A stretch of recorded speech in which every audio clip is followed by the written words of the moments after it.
Ready? Okay, thank you. Okay.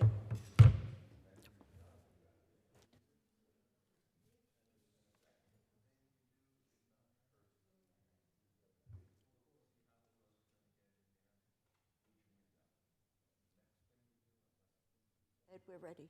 Ready? Good evening, ladies and gentlemen. Welcome to the Monday, April 27th, 2026 Board of Adjustment meeting. This meeting is in compliance with the Open Meetings Act, as adequate notice has been provided of this meeting by mailing the annual schedule of meetings to the Star Ledger, the Leader, Union County Source, and posting such annual meeting schedule on the bulletin board in the town hall, reserved for such announcements. The official website of the town, hhhpsrclark.com, in compliance with Public Law 2025. And proper filing of said notice with the township clerk. Formal action may be taken at this meeting. Let us all stand for the Pledge of Allegiance and a moment of silence.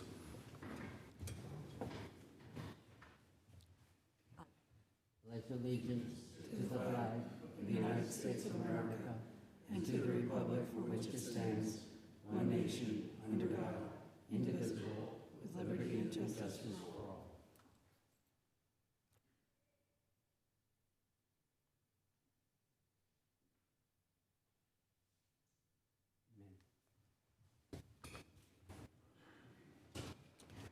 Madam Secretary, roll call.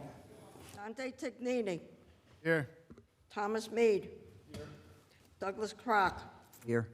Chris Tierney. Here. John Calaguire. Here. Christine Adanasio. Here. And Chairman Ed Ruth. Here. Let us, everyone, to take a look at the minutes of our March 23rd meeting. At the same time, we'll welcome Christine as a new alternate member of the board. Thank you, Christine. Thank you.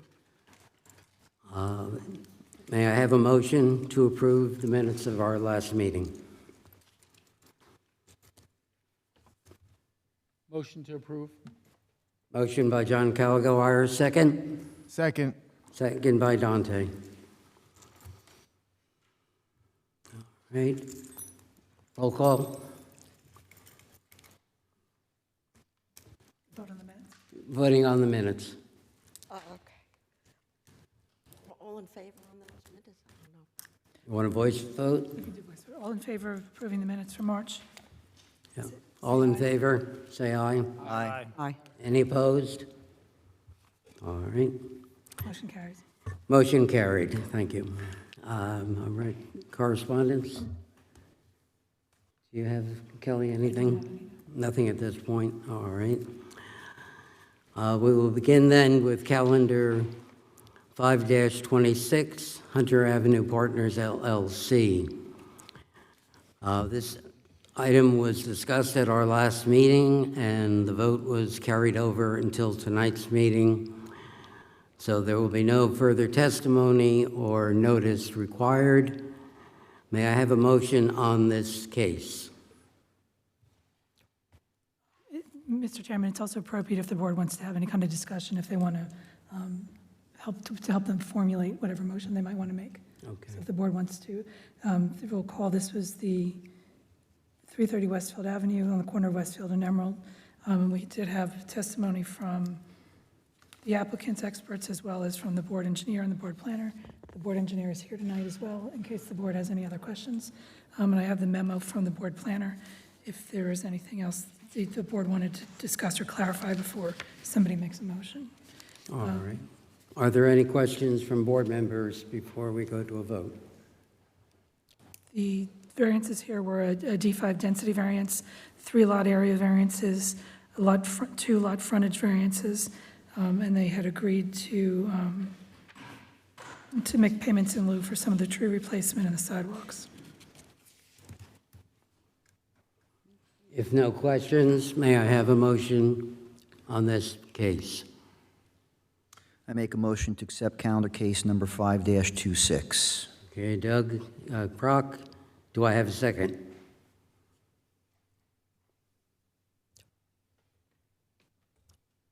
Can someone second the motion? I'll second. Okay. Thank you, To be clear, Christine. this is a motion to approve, subject to the condition of complying with all the comments in the planners and the engineers' reports. Yes. Yes, that's correct. I have a question about, you mentioned sidewalks. What was the agreement on that? They had said they're not going to put the sidewalks in, but they have to make a payment into the sidewalk fund instead, so that we can, if the board, the township can then use the money to put sidewalks someplace else that they make more sense. Okay. I was just wondering if we could maybe add another stipulation to this. You want to Proposal? amend the motion? Good.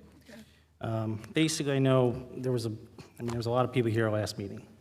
There's a lot of public outcry, it seemed, on this one, and it seemed to be around the houses. Since we're not sure what's even going to be there yet, we're giving a picture of possible construction. So I was wondering if we could propose a limit to 2-story constructions on these houses to be a little more in line with that street, because I've gone up and down, and there's not a lot of modern housing going on right down there. The few that really stuck out were the ones that were 3 stories. There was maybe 2 or 3 of them that just didn't seem to fit. So I would like to propose that. So, Mr. Cook, you made the motion. Do you accept that to be added to your motion? I'll accept that. So that- The amendment accepted by Doug Crock. Do I need a second on that? No. No, okay. Thank you, Doug. All right, do we need to restate the motion, or any questions that the board has before we go to a vote? Seeing none, I will ask roll call vote by the members on case 5-26.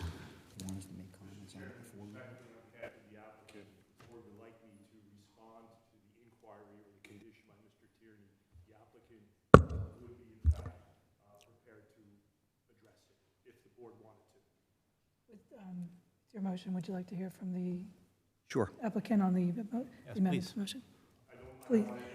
Please come forward and put your name. I didn't want to interrupt your process, but if that's important to some member of the board, I felt that it's appropriate. For the record, The attorney. Donald B. Fraser Jr., Parada Fraser and Forrester of 16 Valley Road, Clark, New Jersey, on behalf of the applicant who is here this evening. The houses which will be constructed will be 2-story houses. There will be no living space above that, and that can be a condition. And what would be the overall height, though, of these houses? That's on the plans. I didn't bring those plans with me. Because I'm assuming there might be a 3rd level, like a walk-in height, or what are we thinking here? I'd have to have if the board wishes, I'd have to have Mr. Nimchek answer that. I'm not prepared to answer that question. I did review my notes before I came in this evening, and there was testimony about whether or not there might be something in the attic, and that was left as sort of something that wasn't decided, was my understanding at the last hearing, so I appreciate the question and the condition. And I'm just saying that we are prepared to stipulate to that, counsel. Plans to see if I can find a height quickly.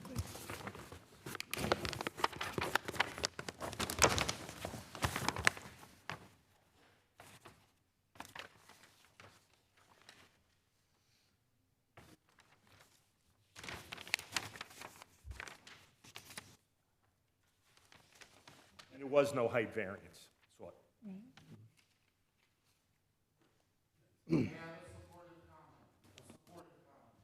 No, we're not open. We closed the public portion of the hearing. I'm sorry, we closed the public portion of the hearing at the last meeting. The, Thank you very much, but as the attorney has said, so the engineering plans from Harbor Consultants say 2.5 stories, 29 feet, and 35 feet is what's permitted. 29 feet is the proposed height. So that's 2.5, so I'm But thinking, they're saying that they're agreeing now to not put anything in the top. So the question, I guess, is can the roof pitch be different if if there's definitely not using the half. Yeah, because, I mean, the whole objective here is to make it fit more in line with what is already there. Whereas, because I know this is what a lot of the public was having big issues with. They're like, oh, we can't wait to see what they're going to build. So this is trying, my attempt to appease them and to kind of take control a little bit of what might be there, since this is really just for the, subdivision. Tierney, if you're looking for a comment for me to respond to that, I guess my top line comment, maybe that's a bad word there, top line, but I would say, as I heard just counsel say, and I don't know the plans in front of me, 29 and a half feet, whereas 35 feet is permissible. The applicant is substantially less than what the applicant would be entitled to build in terms of bulk, and I would suggest to the board that is not overbuilding here.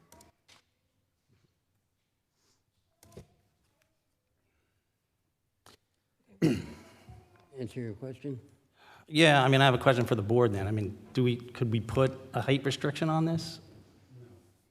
No. No. I don't think we can because there's no request for a variance.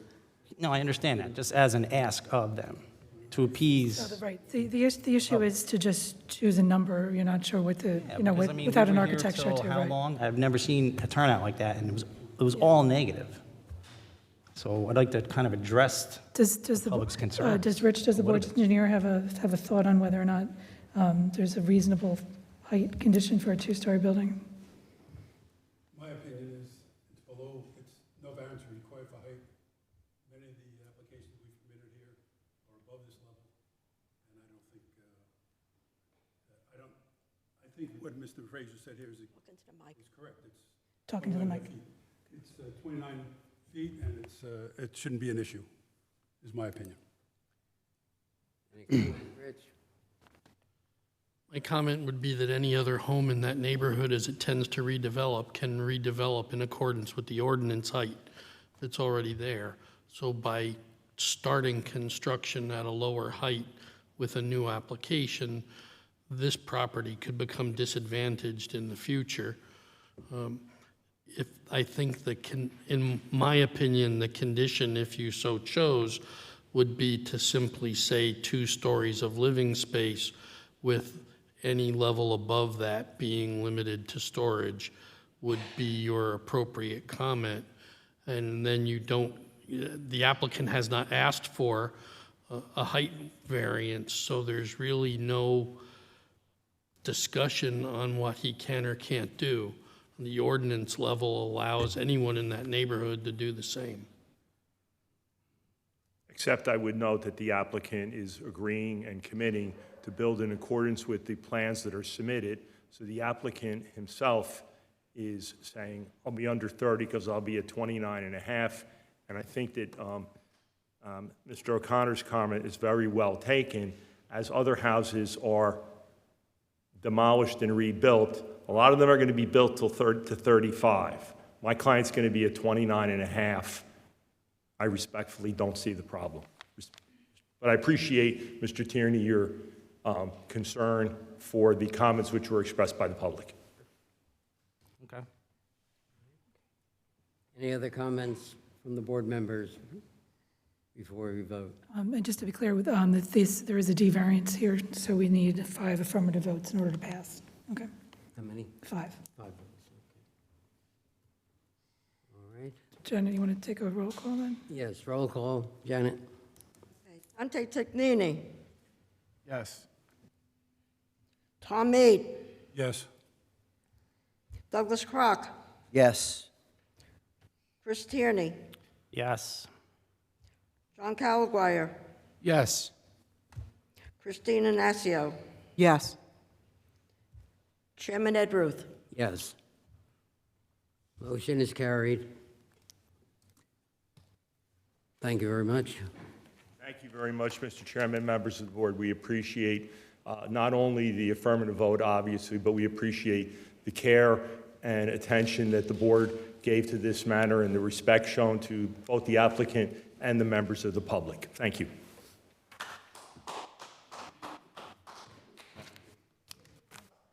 All right. right, moving on to our next calendar case, 6-26, David Lopes, and Nancy Costa, 53 Coldavine Road.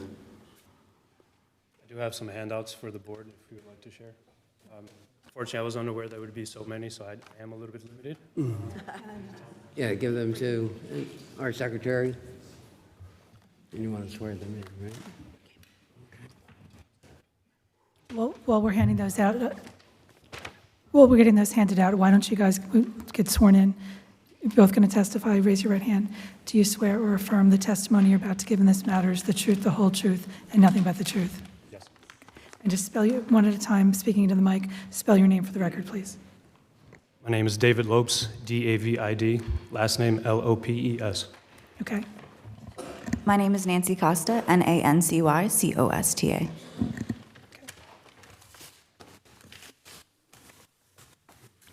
Thank you.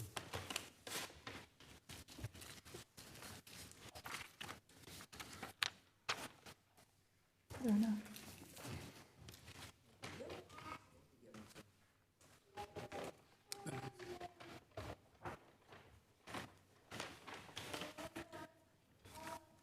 Okay, so you're the owners of the house, correct? And you want to make some additions? Why don't you explain to us, what you want to do and where you ran into trouble with the zoning office? Sure. So, good evening, board. Thank you for your time. As I mentioned, my name is David Lopes, along with my wife Nancy and I. We are the owners of 53 Coldavine Road. And tonight we are respectfully seeking an approval for a second-story addition with interior renovations to our existing single-family Cape Cod, along with a modest extension of our front porch. The goal of the project is to create a functional four-bedroom living space while working within the constraints of our pre-existing non-conforming lot. Being situated within a zoning location of R75, our lot is considered to be undersized at just over 5,300 square feet, which naturally creates an inherent limitations in the design improvements to fully comply with today's current standards. In response, the project has been intentionally designed to be built up rather than expanding the existing footprint, hoping to preserve open space and limiting the additional impact to the property itself. We are requesting 3 variances. First, a minor front setback variance is requested for the porch itself, which will be extended to a little bit more than 26 feet. While the neighboring homes all follow a 28-foot prevailing setback, the porch does not extend beyond our existing front steps. And the request is limited strictly to just the porch itself and will not have any sort of effect on our dwelling. Secondly, the slight increase in the impervious coverage is a request up to 53.31%, which is negligible and does not materially impact any further runoff conditions. And lastly, we're requesting a modest floor area ratio variance of 42.6%, which is driven by the need to achieve a functional second-story layout. We've made conscious effort to minimize the impacts of the neighboring properties and remain consistent with the character of the neighborhood. The design is a practical expansion that respects lot constraints and the intent of the zoning ordinance. And to wrap up the opening remarks, we've been living in this house for about 8 years or so, and we duly value the community. With our growing family, as we expect our first child in the coming months, and with the need for a functional office setup, these improvements hopefully will allow us to stay within the home and create a more functional and sustainable living space. And naturally, of course, we are also open to reasonable conditions that the board may propose. Moving on to the second page. I'm hoping that I'm going at an okay pace.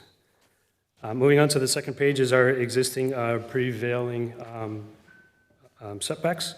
As you know, considering we are in a pre-existing non-conforming lot, we do have a required setback of, as you know, 25 feet with a prevailing of 28, with our existing dwelling sitting at 30.8%, which is well within compliance. As for our side setbacks, it is 10 foot by 18 on both sides. Our existing building is currently sitting at 6 feet on the left-hand side, and that's to lot 42. and on the right-hand side, it's sitting at 12 feet, which is close to lot 40.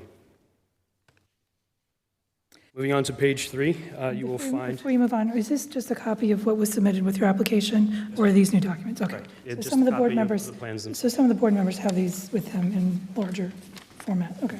Just let me know when you get to a page that was not submitted with your original application, because then we want to mark that as an exhibit, okay? Okay, that'll be towards the end, Okay. with some supporting details. On page 3, you can find the existing and the proposed first floor plans. With the addition of the second-story home, we are proposing to move our existing 2 bedrooms on the first floor to the second floor, and proposing to build an open floor concept, as you see here on the bottom of the page. We also have an existing enclosed side porch that we would like to enclose as well. On page 4 is the plans, drawings of the plans that you can find for the second-story floor. Within the red confines of this box here is what our existing second-story floor currently looks like, which equates to 377 square feet.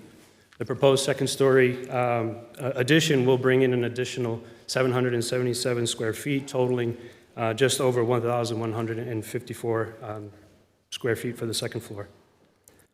On the bottom of the page, you can see photos of our existing home and pictures of our prevailing setback with review against our neighboring homes.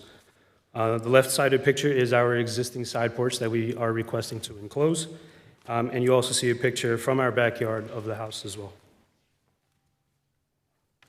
On page 5 is the front of a house. As you know, we have a prevailing setback of 28 feet. And to the corner of the house, as I mentioned earlier, the house currently sits at 30.8 feet to the corner. The shaded area in red is the proposed porch, which we are requesting a variance for, as I previously mentioned. However, it would not extend further into the front setback than our existing front steps already do. The pictures below depict what our neighbors' homes have as well. As you can see here on the far bottom right, our neighbors have homes with enclosed entrances that also extend into the front setbacks as far as our existing open porch as well. And I'm referring to lot 40 and 41. On page 6 and page 7, you may find the elevations from all 4 sides of our house. The very first picture is the front of the house, which at its peak, the home will reach less than 29 feet. From the left-hand side, you can also see here in the white area that is our existing home, and the gray shaded area would be the second-story addition. On page 7 is the elevations from the exterior of the home. As you can see, the shaded area and gray will just be the addition of just the attic crawl space, and you can see further extensions onto the left-hand side as well. From the right-hand side of the picture on the bottom, you can already see that the drawing itself depicts the enclosed side porch, with each floor reaching at about 8-foot ceilings as well.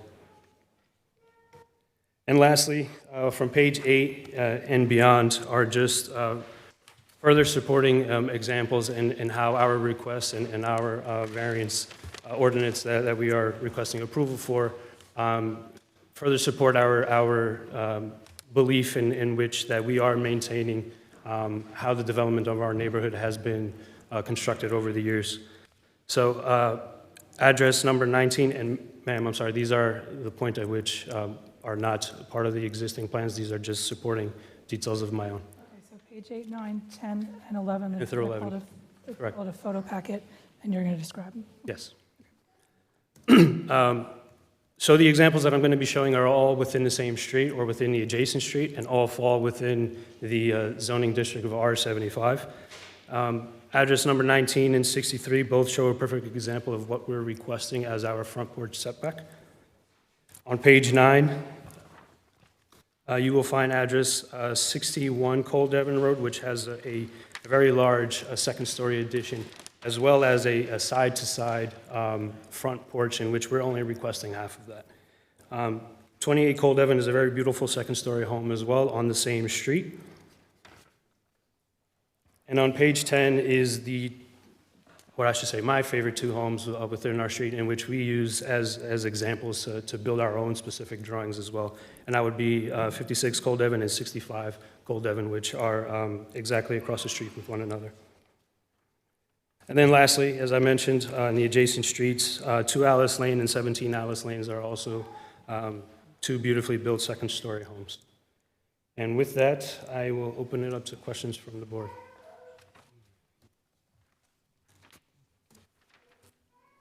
Very detailed presentation, thank you. Thank you, sir. All right, any questions?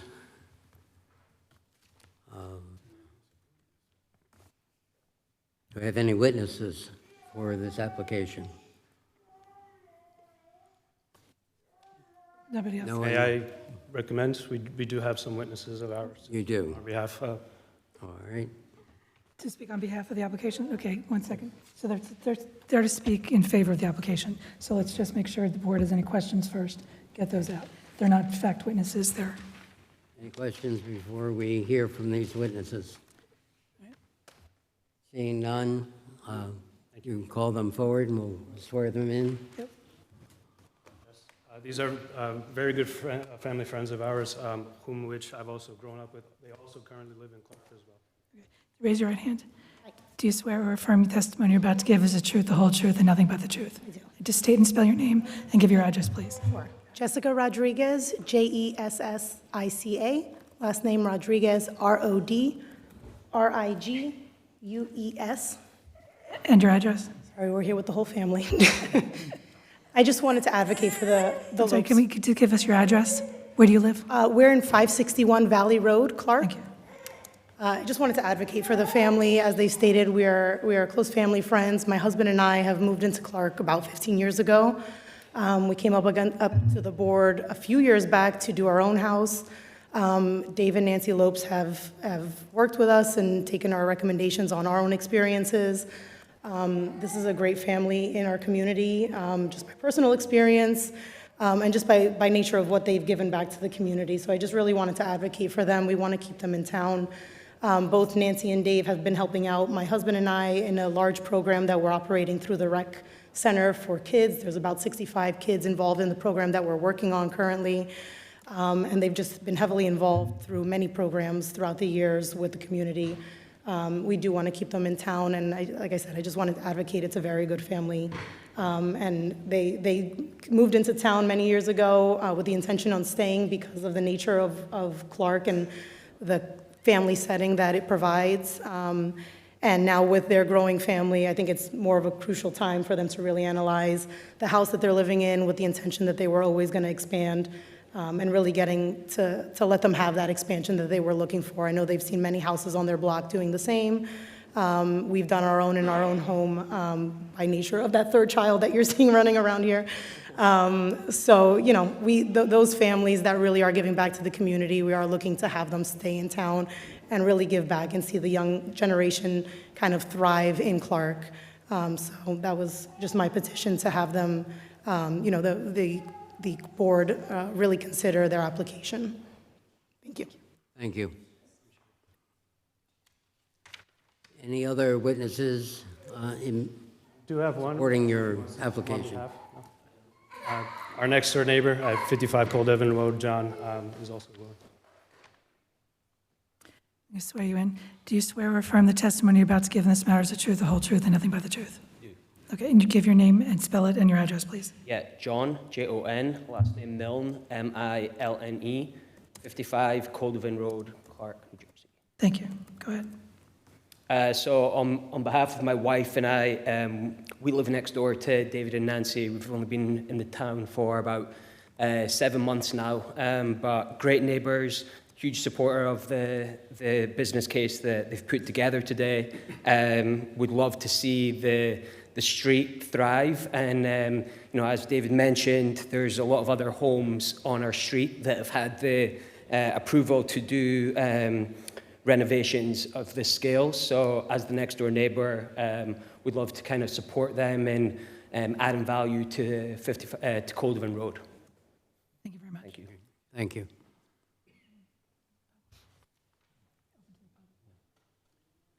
Any Anyone else from the public that wishes to speak either for or against this application?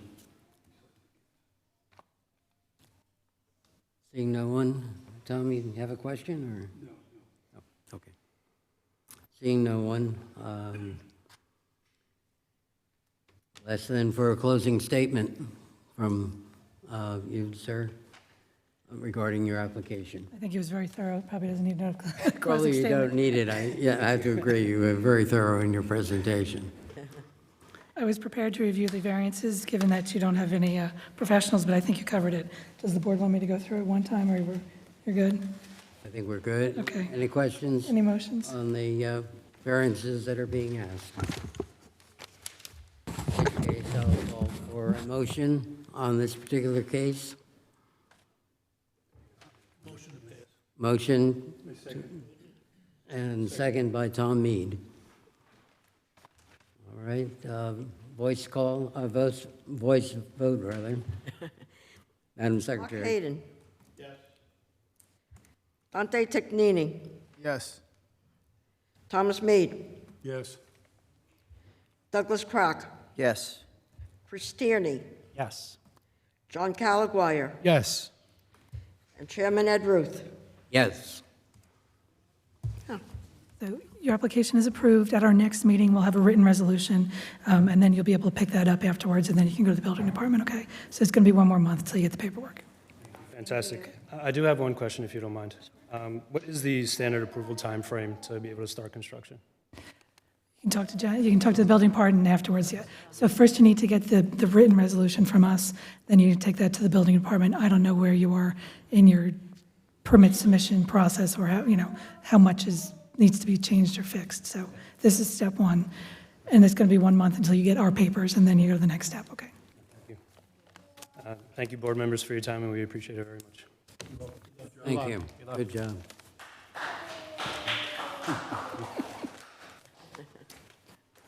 All right.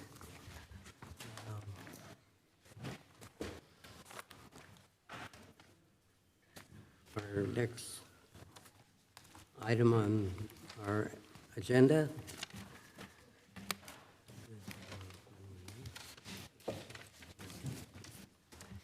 this is calendar case 6-26. I'm sorry, 7-26. I can't read my notes. Jerry Scatoro for 306 and 308 Westfield Avenue.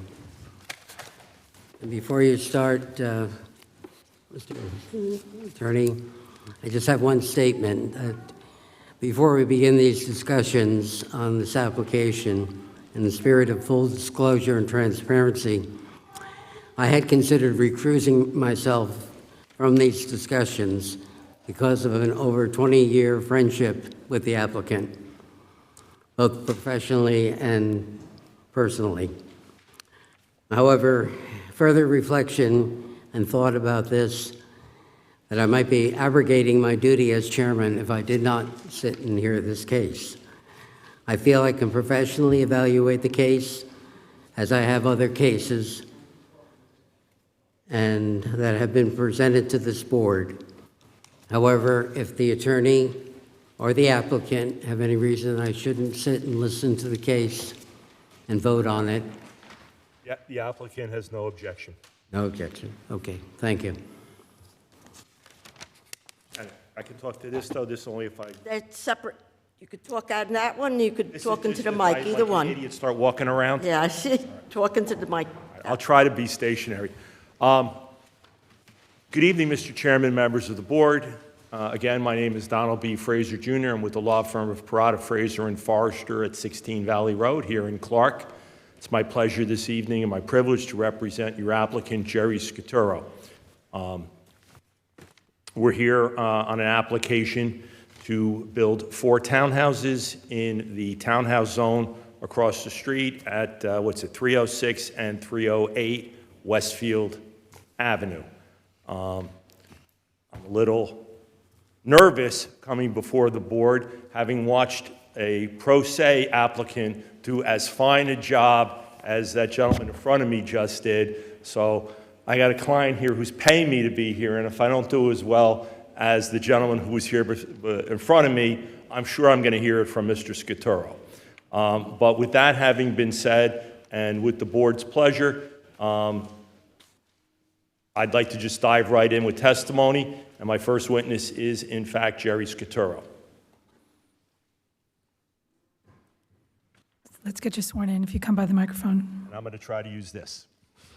Do you, raise your right hand, do you swear or affirm the testimony you're about to give in this matter is the truth, the whole truth, and nothing but the truth? That is correct.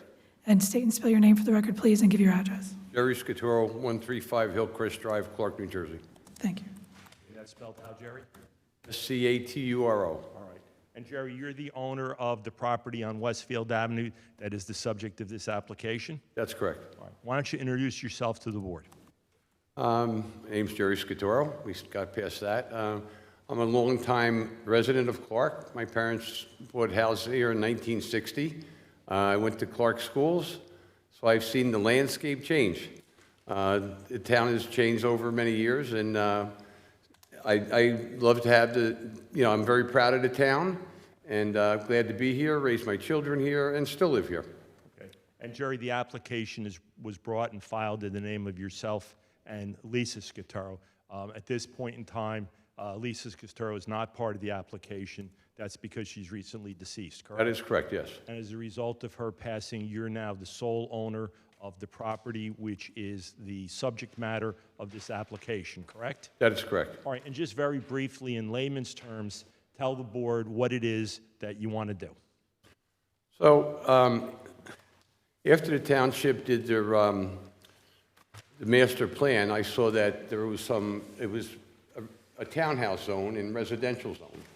And I've been involved with the real estate business for 38 years in Clark, and I know a lot of the projects that are around, and I've looked around to see some of the projects that are there and some that I thought I'd like to emulate.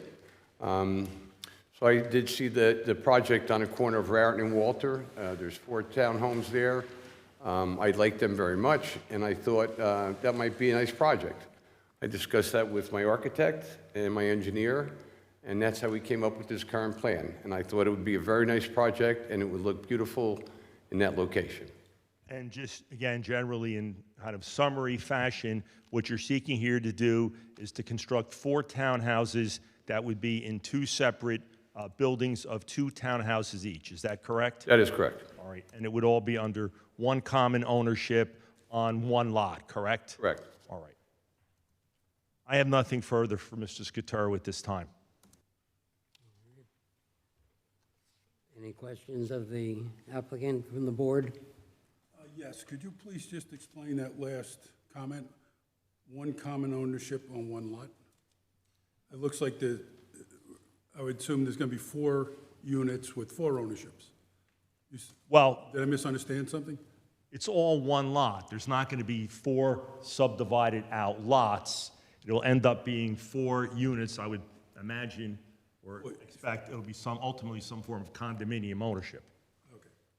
So that will, and if I recall correctly, I'll pull out the planner's letter, but if I recall correctly, in the planner's letter, it was suggested that the 2 lots, was currently or originally there were 2 houses on 2 separate lots, that one of the planner's notes was that the lots should be consolidated so that at the end of the day, the 4 units will all be on one tax lot.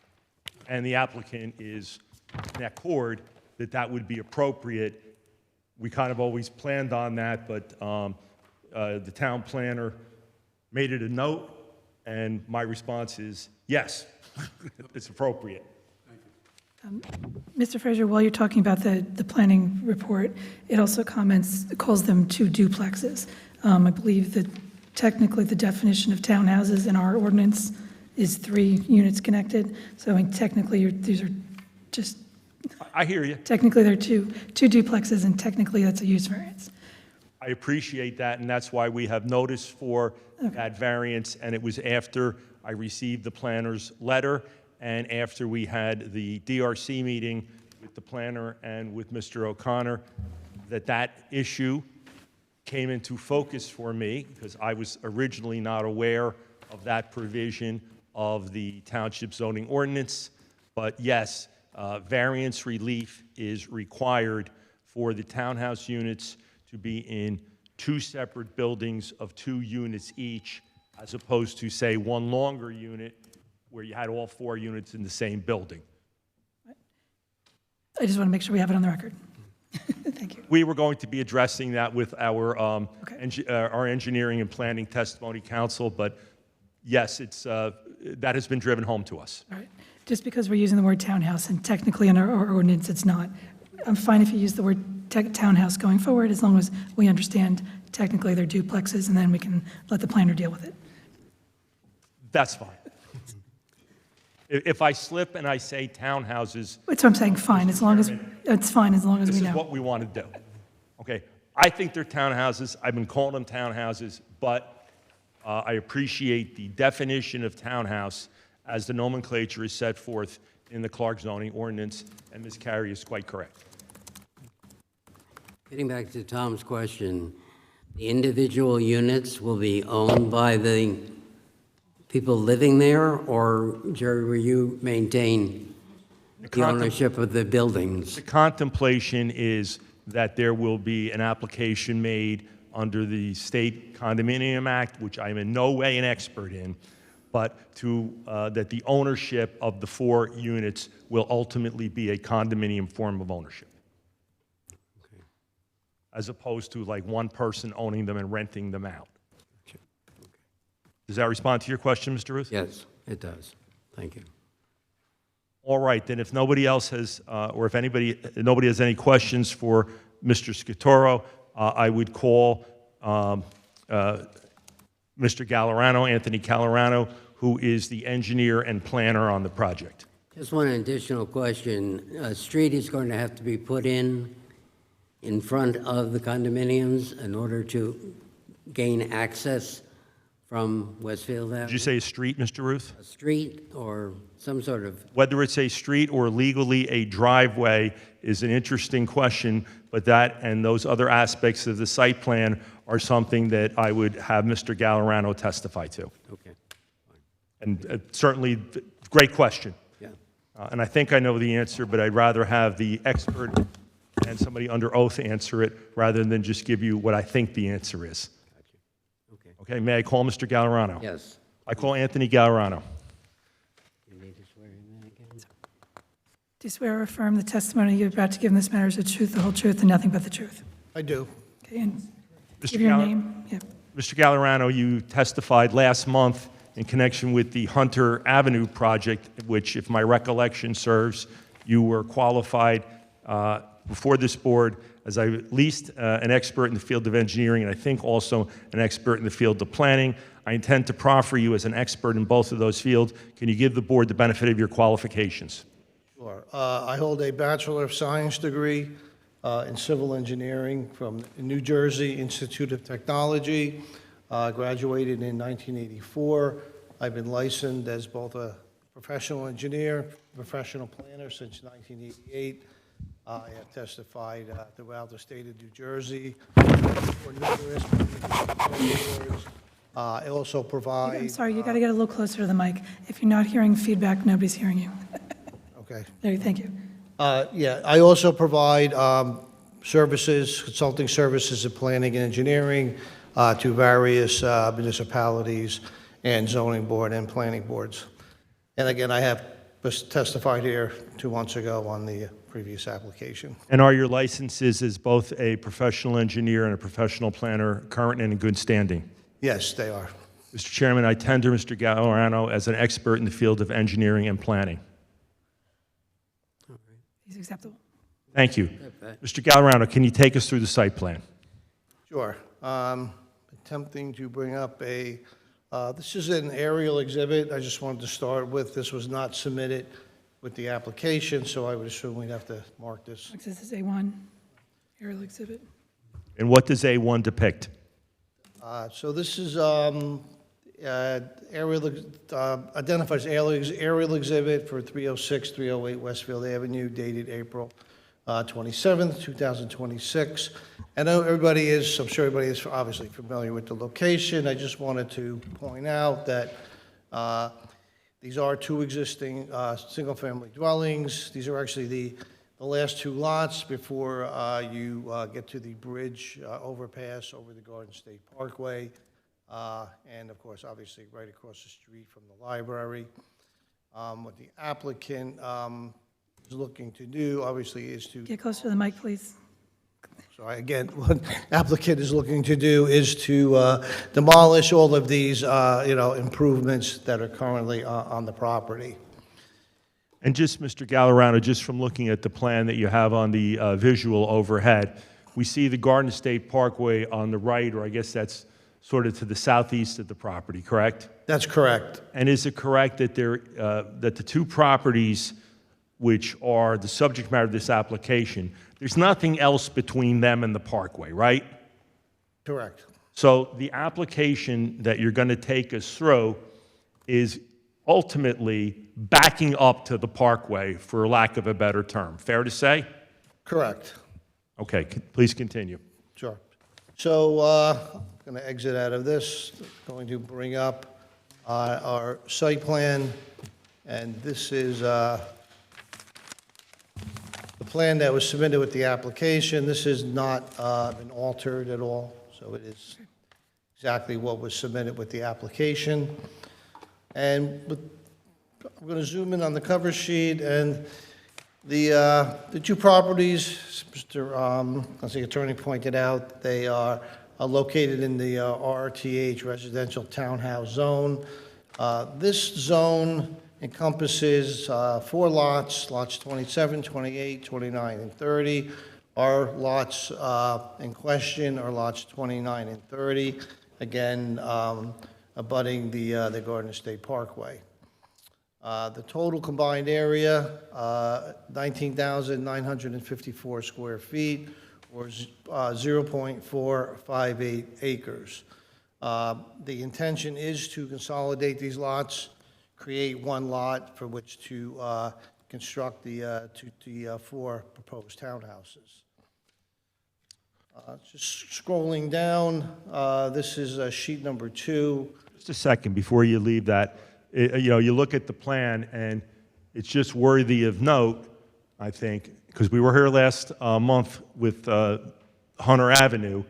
That's actually the Hunter Avenue project, which is at the corner of Westfield and Emerald Place, is where you have your cursor right now, which that's that lot 26, correct? That's correct. So actually, this project, Hunter Avenue's project, was within our 200-foot radius, and when we were here last time on that project, this was within their 200-foot radius, correct? That's correct. So it's really the same block, if you will, and they're both directly across from the building we're in right now, correct? Correct. All right, please continue.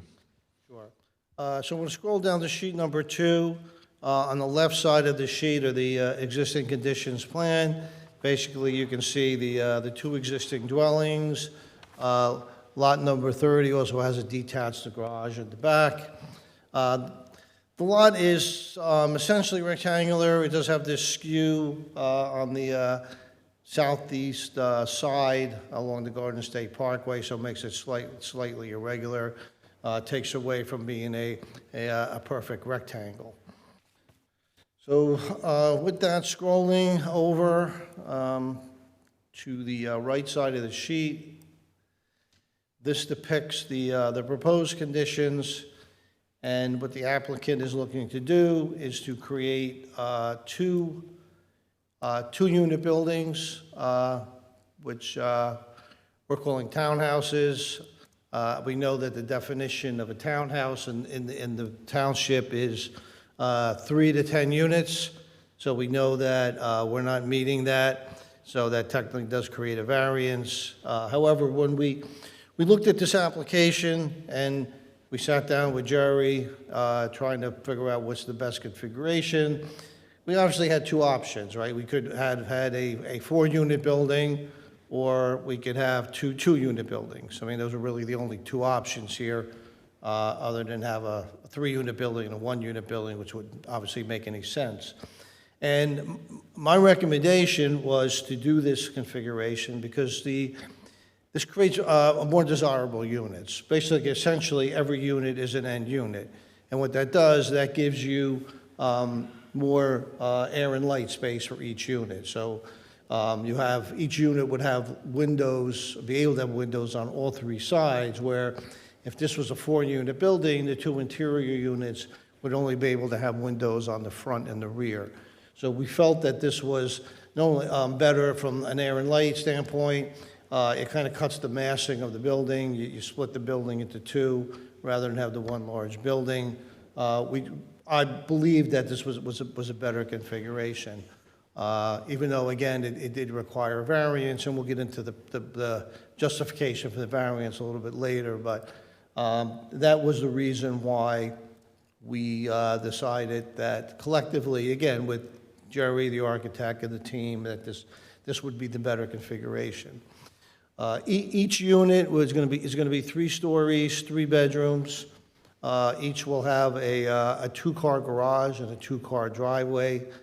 So we're providing 4 parking spaces for each unit, where under RSIS 2.4 would be required.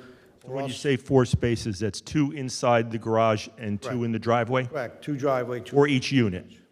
So, yeah, that would total 4, right, per unit. We're also providing 3 guest parking spaces along the northerly side. They would just be basically for visitor. This would be a single access by a single private road, or private driveway, which would basically be in the ownership of a homeowners association. So this is going to be a condominium arrangement. Each owner would basically own the land under their unit. All the other land outside would be in common ownership under an HOA. I also personally live in a townhouse, so I know how this works. Also being involved in numerous townhouse projects and applications. So there's a total of 19 parking spaces overall, 4 for each unit, 2 inside, 2 outside, and then 3 either community or guest spaces at the end. Yeah, we thought that it would be beneficial to have some guest spaces. I mean, obviously, a guest could park in front of a unit, but we just thought it would be beneficial to have those three guest spaces in the back. And was part of the idea behind that to reduce or eliminate the need for guest parking to spill out onto either Westfield, I guess there's probably no parking there on Westfield, or onto other neighboring streets? Correct. Yeah, Westfield Avenue, we know is busy. Probably, I don't believe you can park there anyway, but yeah, that would prevent cars from looking for spots around the neighborhood. So I believe this is a well-parked project. I don't see any issue with having any overflow parking having to go outside of the property limits. My only question is, who is responsible for snow removal and any maintenance of that driveway or street, whatever we're calling it? The answer is the homeowners association. Yeah, 100% the HOA would Okay. be responsible. Yep, absolutely. Do you mean as opposed to the town, Mr. Ruth? Right, as opposed to the town or Would be the association's problem. problem to take care of. Okay. And I have a question. To the right of the property, there's an open space. Is that community space, or how is that split? Would that last unit own all that space, or how would that work? No, so what happens is there's what's called common space and limited common space in a condominium arrangement. So basically, the backyards of each unit would be for the exclusive use of that unit, right? And what we're proposing to do is fence in the rear yard just to provide some privacy. Also, the space between the front of your unit, like from the wall, each side wall of the walls up to the curb line, is also called limited common space. So that driveway in the front is for the exclusive use of that unit, even though it's inside the common space, but that's called limited common space. And when the condominium documents are put together and you have the master deed, it's going to stipulate that that is limited common space. So you can't park in your neighbor's driveway, right? Even though technically it's common space, you can't park in your neighbor's driveway, you can't go over and have a barbecue in your neighbor's backyard, right? So even though it's a common area, there is limited common space, which is for the exclusive use of each unit. All of the other space or outside of that is all for anybody to use. So anybody can use that space. The kids can play there. They want to, I don't know, do whatever they want to do there. It's obviously within the limitations of what would be in the master deed. So the master deed can stipulate that, you know, there could be no loud music, there could be no barbecues outside of there. Those are all things that the association can police themselves and put those controls in their own bylaws. Exactly, other than the driveway area or the backyard behind each individual unit, the remainder of the open space will be under the jurisdiction of the homeowners association, correct? Yeah, correct. And everybody, you know, again, there'll be a master deed, there'll be bylaws, everybody has to abide by those. And will there be some sort of buffer at the end of the property? I'm thinking of what noise you're going to be getting from the parkway, you know. I anticipate that that will be something that when it is built, the answer will be yes, and that whether it be fence, arborvitae, or what have you, in the back up against the parkway, the builder will address those things, and the applicant is willing to consent to any reasonable condition if the board believes that it needs to impose something on that, rather than relying on the builder having half a brain when he builds it, because he's got to shield the parkway from people that he wants to sell these units to. Sure. Okay. Yeah, and Thank the you. reason the units, again, thinking this out as we went through various concepts, why the units were pushed back towards the parkway and not on the westerly property line was basically to create separation to the neighboring property. So where we're proposing them, they're creating the largest separation to any adjoining houses. So, for example, the house on Lot 28, which is directly to the west, if you were to go from building to building, there would be a 61-foot separation. If you go to the north, there's basically two lots that adjoin this property, Lot 32, and if we measured the separation between those two buildings, the closest building to that house is 70 feet, and Lot 31, which is just a little further to the west, the two buildings would be 190 feet apart. So this was by design to move the buildings closer to the parkway, again, to get them this furthest away from the adjoining buildings as possible. The point, Mr. Gallerano, is it could have been built the other way with the private road / driveway adjacent to the parkway. You could do it that way, but then you would move all these units closer to the neighbors, correct? Correct. And the thought was that by moving the units closer to the parkway, we would not be adversely affecting anybody else. Is that a fair way to put it? Absolutely, correcting, again, providing more air and light space between the buildings. So again, that was the rationale of why the buildings are to the east side of the property and not to the west side of the property.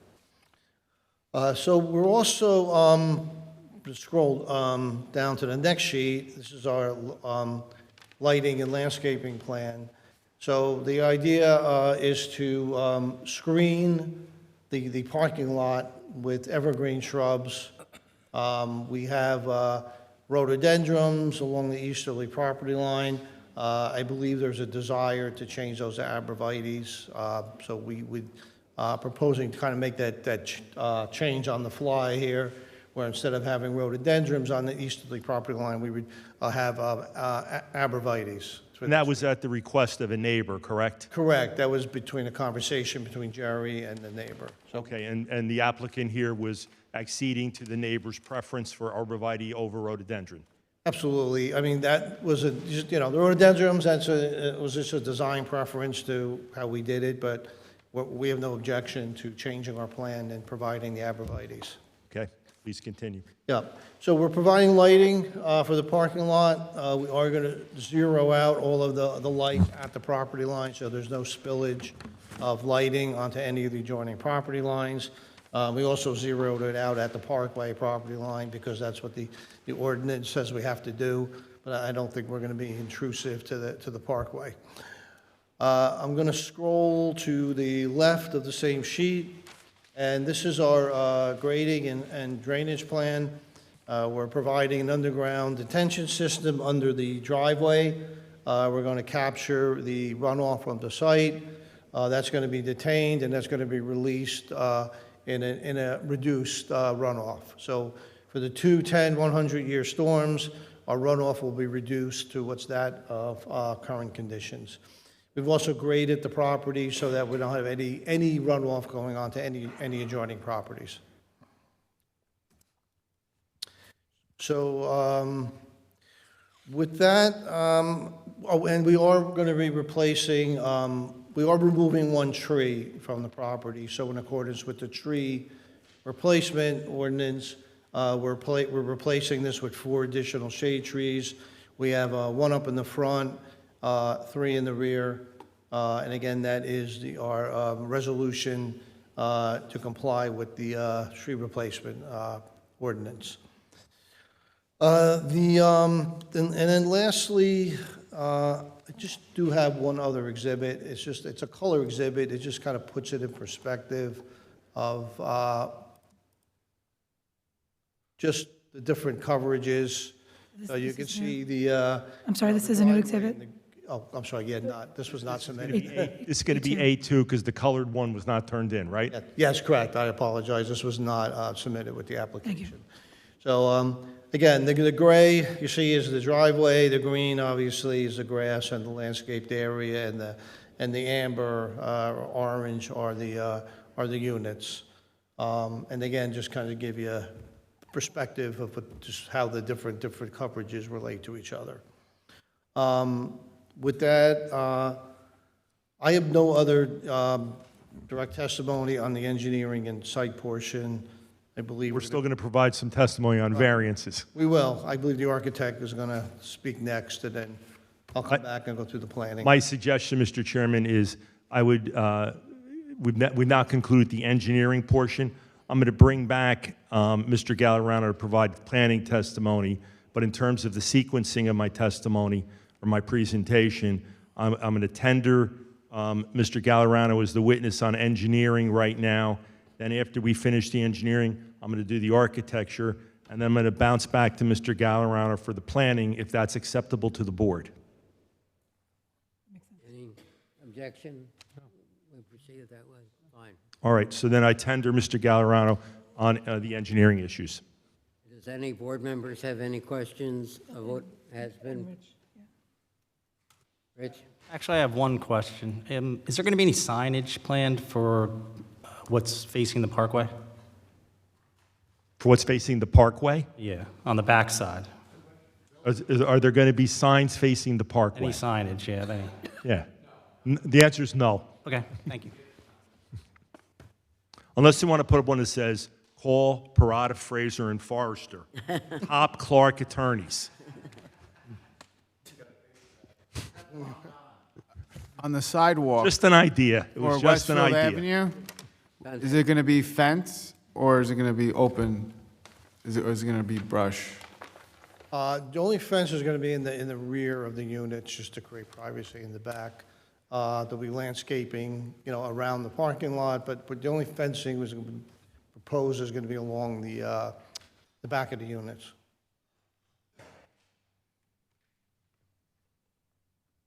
Rich, do you have anything further? I don't have anything further at this time, Mr. Chairman.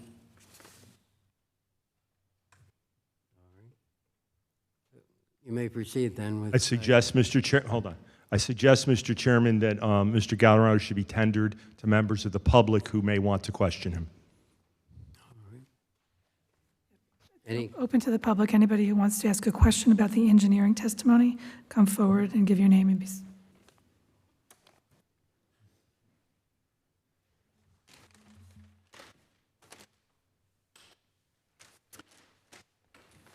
Good evening. Yes, speak into the microphone. Give us your name and your address, please. Or you didn't need the mic? Okay. I'm taller, it's better for me. Hi, I'm John Solowinski. I live at 324 Westfield Avenue in Clark, New Jersey. Anything else you'd like to know? That's it. Thank you. Thank you, Ms. Carey. I would like to address the board and the builders here about the fence, the proposed fence by the parkway. It says it's a 6-foot vinyl fence, correct? Wouldn't it be maybe a better idea if that fence, and doesn't the topography go downward, slope downward in the property to the parkway? It slopes downward, correct? Yeah, but we can't encroach into the parkway. Well, I'm not talking about encroaching into the parkway. I'm talking about where the fence is going to stand, the 6-foot fence. Doesn't the topography of the land go slope downward? Correct. Correct. I would propose and suggest to you guys maybe to build a taller fence or a sound barrier. Not an ugly sound barrier. It's just like maybe a taller fence, and with bushes and shrubs. If I personally owned that property, I would do that if I did. But that's just a suggestion that I would like to make. Secondly, let's see, just that. Does the board have anything to say, or is this just time to question? Just time to question. Questions for the engineer. Can you please respond to that? That maybe you want to ask to build a higher fence, or because of the topography going downward, it's not going to even be 6 foot. It's going to be so low. And there's a lot of loud cars. The race cars go, I don't want to make the noise here. But they really. I drive the parkway enough. I know what it sounds like. But when you live next to it, you hear the race car drivers that have the engines, and it would be beneficial both to the residents nearby, but also very much being built next to the parkway. I think that would be wise for you to propose a taller fence. We can certainly, yeah, I mean, we can certainly take a look at it. I mean, I can't respond without studying it, but something we'll take a look at. That's not really an engineering question. That is really a proposal to the applicant as to whether the applicant would be willing to build a higher fence. We'll take that consideration under advisement, and I'll discuss it with my client before we sum up.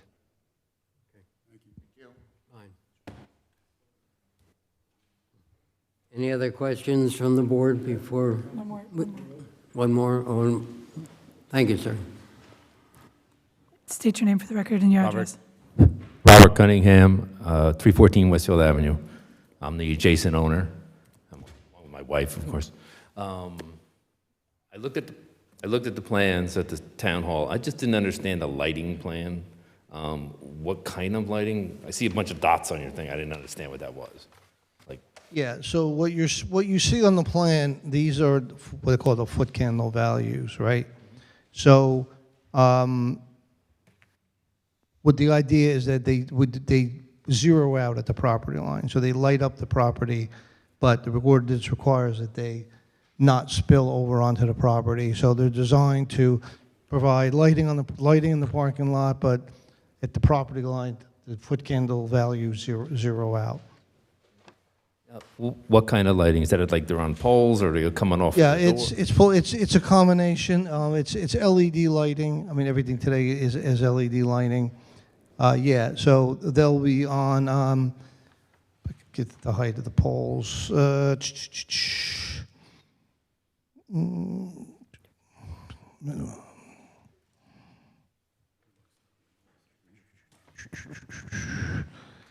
not sure what the height of the poles are, but they're going to be 2 poles lighted with LED lighting. Again, be zero at the property line, so they're not going to spill onto the adjoining property. I didn't understand all the zeros. Yeah, well, it's just, so I- it's a grid, so yeah, Right. Okay. every one of these is a value. Right. You know, one, just to put it in perspective, 1 foot candle or like a half a foot candle is like a full moon. So we're not like overlighting the parking lot, it's just enough to provide for safety.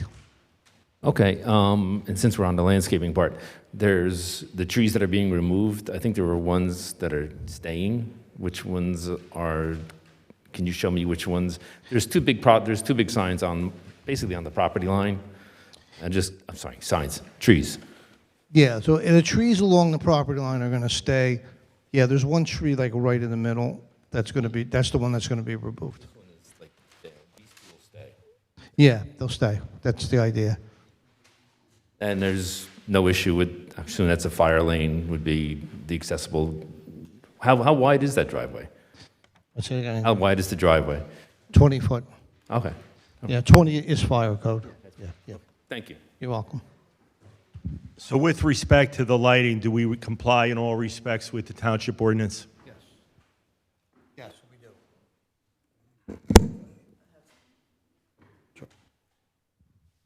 Hi, Nancy Twaskis, 43 Colonial Drive, Clark. Made me think of two questions as I listened to other people's questions. In terms of the lighting, with LED lighting, what Kelvin is it going to be set at? Because nowadays, when people install LED lighting, they put it at like 6,000 Kelvin, and it pretty much lights up everything, and it's the most annoying thing in the world to live near when your neighbors have 6,000 Kelvin lighting on. Yeah, so again, the idea of the lighting is to keep it at, not overlight it. So the lighting in the parking lot, it varies between, 0.4 to like 2.8 at the building, which is not very, that's not very bright. It's not very bright. No, That's in Kelvin then? Yeah, that's it's not like, very it's not bright. like a shopping center where it's going to be like bright. It's enough Not to, like Wells Fargo parking lot. yeah, it's just enough to create safety, for the, Okay. And the second question I have, with it being a condominium, it sounds like it's a condominium. I mean, we keep talking about associations, homeowner associations. I never heard of duplexes having that. That's usually two-family house. But anyway, let's say that we have this unusual condominium. I guess that will have a name and there will be a sign at the front of it. Is that a question for the architect, the engineer, or anybody, or come back later on it? Do you want a sign or do you not want a sign? I'm just saying, usually you have a sign. It's in front of condominium units. You have a sign. If They have names. They have if the bo- association names. If the board are would like filed. a sign, and the neighbors would like a sign, we can do a sign. If people want no sign, that's okay too. Okay. But it will have an association name, and it will be registered with an association Yes, declaration and all the other documentation that everything goes. that's required under the This- Condominium Act, yes. Right, so strange duplex situation to me, but it is what it is, I guess. If I could, I don't know that we answered her question. She was asking about the intensity of the light, not that it's LED, but like more yellow versus more white light. I know a lot of places will say like 3,000 Kelvin as something that's more residential versus like a 6,000 Kelvin. So we talked about it, but I need an agreement so I can write it down. You went on the lighting? Yeah, like a yellow versus a white light, I think is what their neighbors are asking. Yeah, well, yeah, LED tends to be white. We look at like the old type of lighting, like sodium vapor, has more of a orange glow Right. than a white light. There's like a metal halide, which also has a brighter. But the trend is getting away from those type of lights. The LEDs are what really pretty much everybody's using today. But again, these are not overly bright lights. They're moderate. Like I said, we have like 2.8 at the building, then it goes to about an average of 1.4 in the parking lot. And again, just to make an analogy, 0.5 foot candles, I always kind of relate it to, like, if you had a full moon, that's 0.5 foot candle. So it's not super bright, but it's bright enough that it provides safety. If somebody came home, they can see what's going on. Some of these lights that you put in front of your house that you buy in Home Depot, I mean, some of those are over a foot candle. So it's and those aren't overly bright. I mean, they're just pretty much lighting the front of the house. So the intention was not to overlight it, knowing that there's adjoining property. So we did it what would provide safety. Again, zero foot candles at the property line, so there's no spillage onto any of the adjoining properties. And these are, we use what we call downward facing fixtures. So these fixtures face downward, not outward. So when you're driving or you're looking at them, you're not seeing this like bright light shining in your face. These are pointing downward. Okay. Sure.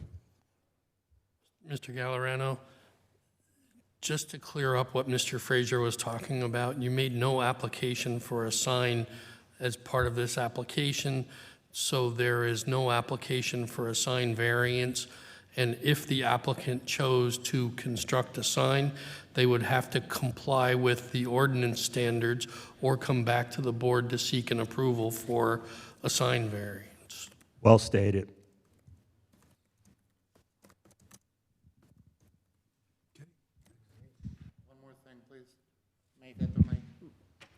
Yeah, I guess, John Solowinski again, 324 Westfield Ave. I believe a sign would be good because, you go right over the overpass and bam, right there is where you would turn.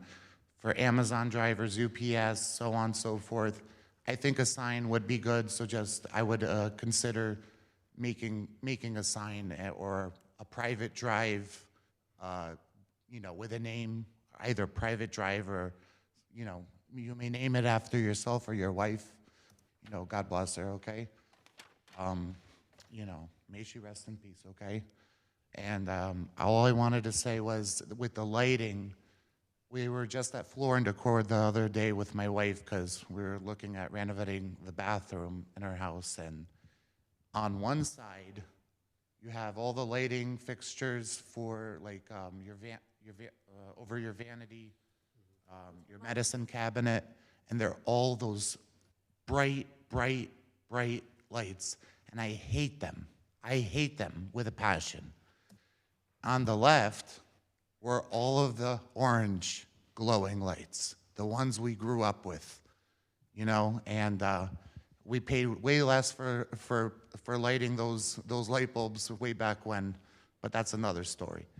You just mentioned that they will be downward-facing lighting. That was a main issue of mine, because some of these LEDs, they can be a small LED and they can light up a huge area, but then at night, they just blind you. I find them to be blinding. I don't even know why they're even legal, if you ask me. I'd rather they be the orange kind.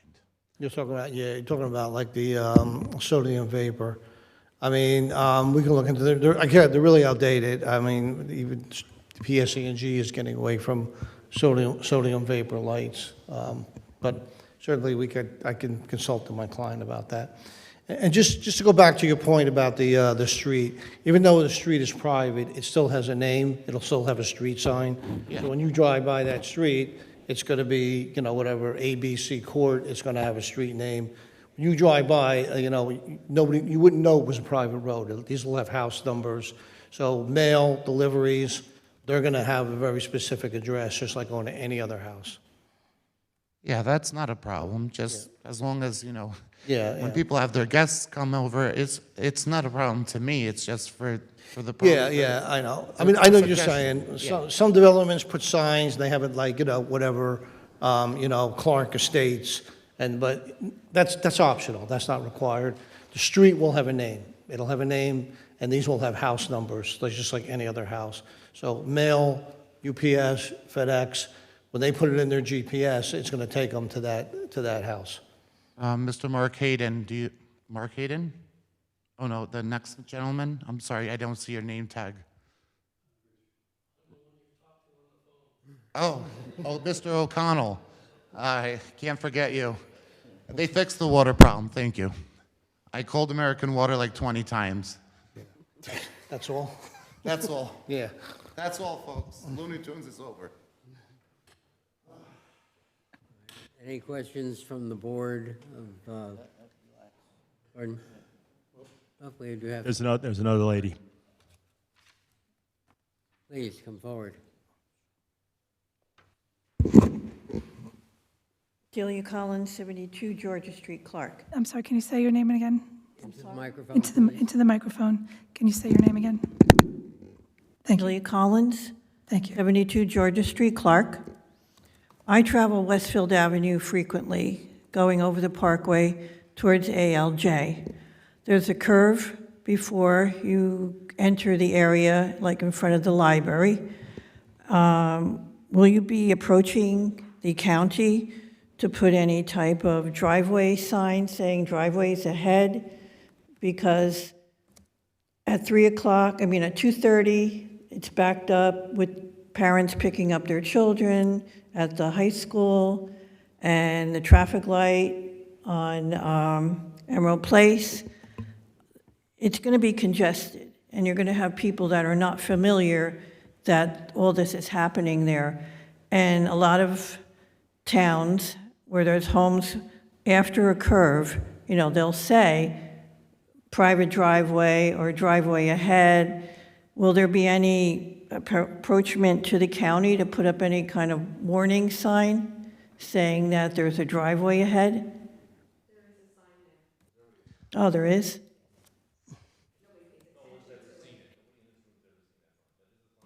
Yeah, that will be up to the county. We can certainly ask them, but again, that would be that's their decision. Yeah. Just keep in mind, there's 2 driveways there now, because there's 2 existing Yeah, houses. I see it every Yeah, day. It's and we're- hard for and people we're to get out. Putting in one more defined, organized driveway and actually pushing it further from the bridge. So right now, you have one driveway that's closer to the bridge. Right. We're actually pushing it further away. So what we're proposing is going to be a significant improvement to what's there now. Okay, because I see people trying to back out and pull out a lot. Right, and that's going to be avoided because the way this is configured, all the cars are going to go straight out. They're not going to back out. Okay, just for the safety, and there's people walking there a lot, going back and forth Sure. to the high school. Thank you. Yeah, you're welcome. Anyone else from the audience? Okay, then, Mr. Chairman, at this time, I'd like to call the architect, please. Checking that none of the members have any other questions? No. Do you swear or affirm the testimony about to give in this matter is the truth, the whole truth, and nothing but the truth? I do. State and spell your name for the record, please. Sure. My name is Paulo Dantas. First name is Paulo, Paulo. Last name is Dantas, Dantas. All right, Mr. Dantas, you're the architect who drew the plans that are here this evening on this project? That's correct. Okay, could you give the board the benefit of your qualifications, please? Sure. Graduated from New Jersey Institute of Technology in the year 2002 with a bachelor's in architecture. Have been licensed in the state of New Jersey since 2007. And I have testified on many boards in Bergen, Essex, Hudson, and Monmouth County, as well as here in Clark. And are your licenses all current? Yes, it is. Mr. Chairman, I tender Mr. Dantas as an expert in the field of architecture. Is acceptable. Please describe the project, Mr. Dantas. Thank you much. So the exhibition that I'm going to be showing, at least for now, was submitted in a black and white. The only relevant now is in color. A3? A3. Thank you. So what are we looking to do is a project that will consist of two-unit buildings on the subject of the property on 306, 308 Westfield Avenue. Each structure will contain 2 attached resident dwellings, and with each resident, each will have their own private entrance. private garages, internal stairs, and also private area on the outside. The plans are as follows on sheet A100, which is our title sheet, and which we have a ground floor plan. We have a livable area of 568 square feet, and we also have a two-car garage of approximately 460 square feet. The building use group that we're looking to use is a residential group R5, which is significant to a single-family construction. It's a 2-unit building, and it's going to comply with all the state codes. On each dwelling, we're looking on the ground level. Each dwelling is going to be approximately 2,600 square feet plus minus a livable area, and it's going to be distributed across the 3 floors above the grade. The overall building footprint is approximately 2,056 square feet. The ground floor will accommodate for a family room at the rear, a 2-car garage in the front, and then intermediately on the unit, we're going to have an elevator, full bathroom, and some interior stairs, which leads you also to the foyer.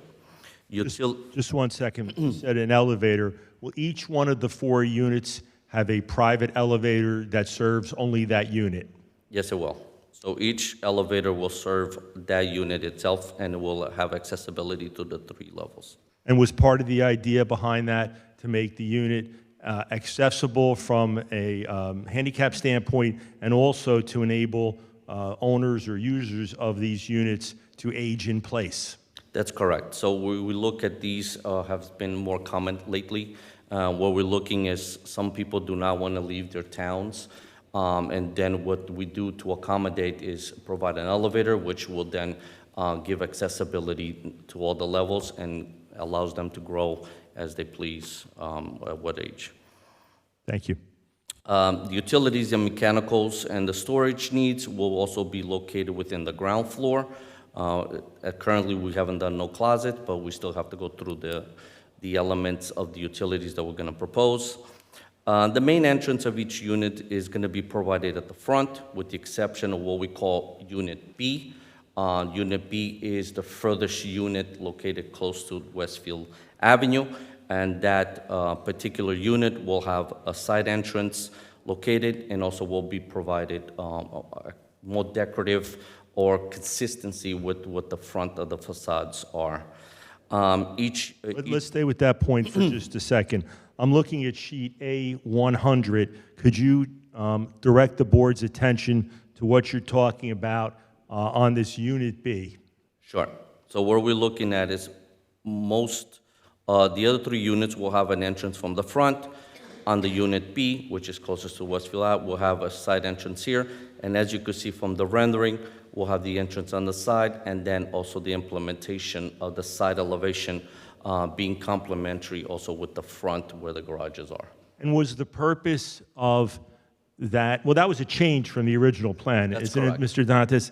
And if I recall correctly, that was in response to some of the comments from the board professionals? That's correct. That is requested. And the purpose of that was to provide something with a nicer facade and more architectural interest facing Westfield Avenue, which is, I guess, the frontage of the property, so that from the outside, people wouldn't be looking at a side blank wall. Is that a fair way of summarizing it? That's fair. Okay, please continue. So each unit will have its own dedicated mechanical, utility, housing for heating and cooling, hot water, and also the electrical.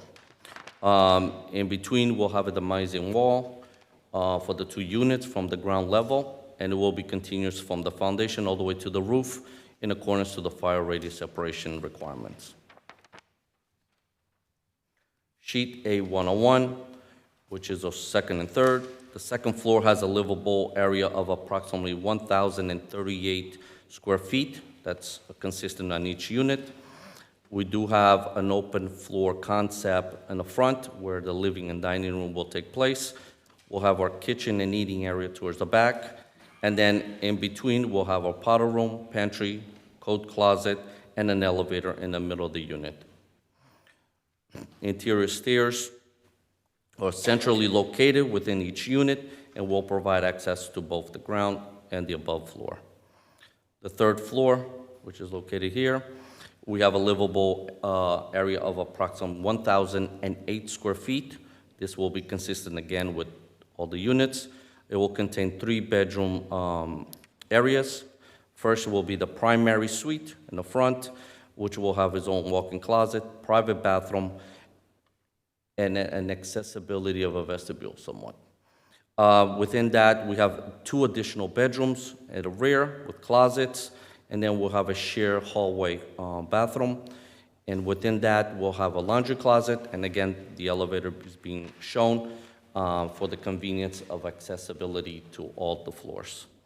All habitable rooms will be designed to meet all requirements of room size, lighting, and ventilation within the code. What's the height of the building, Mr. Dantas? The building, the way it's described in Clark, is to the mean of the roof. We have 33 feet and 3 5/8, where 35 is required. 35 is permitted. Permitted. And Right. the building, in terms of height then, in terms of the 33.5, what have you, complies? That's correct. Our front elevation has been articulated to read to distinct a whole entire unit, but also have expressed its own entity. We did try to do this by creating some gable, some dormer features, material treatment, but also tried to maintain as a single architectural composition. The exterior materials that we are proposing, we are in combination of the fire cement. Let me see if I have a rendering. Exterior materials will be proposed or a combination of fiber cement lap siding, board and bat siding as well, and fiber cement, brick and stone veneer at the water table and below, architectural asphalt shingles. We're going to have some aluminum clad wood windows, decorative trim and corner boards selected to be compatible with the residential characters around surrounding houses. Our roof has been designed with gable and hips. We also feel that that's providing a residential scale that hopefully is also consistent with the surrounding homes.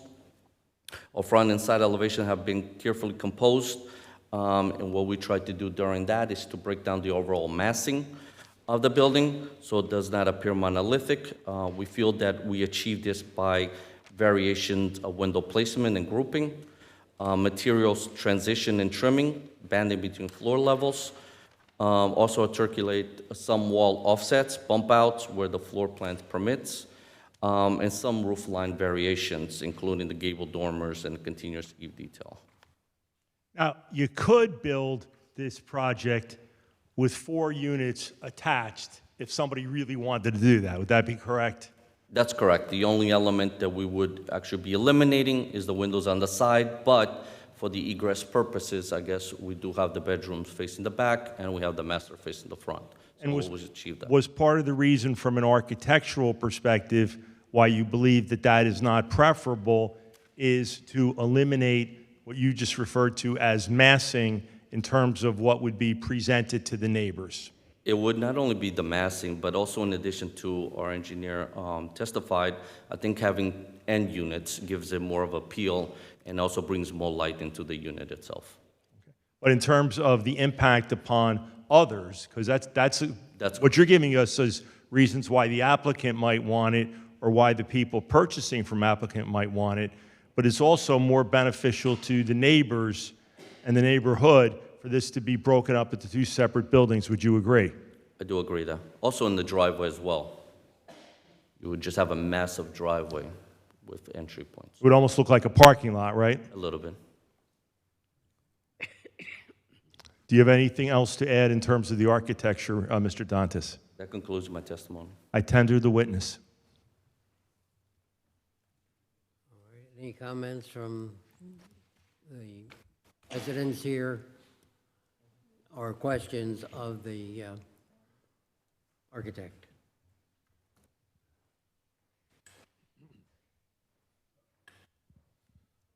Again, John Solowinski again. Thank you.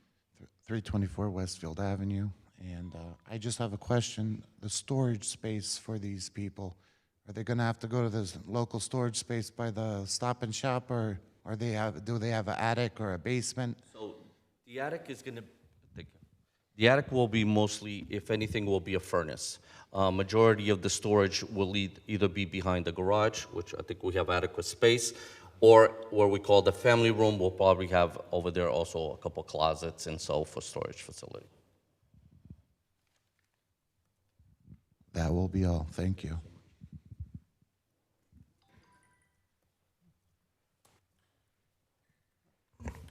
Nancy Twaskis, 43 Colonial Drive, Clark.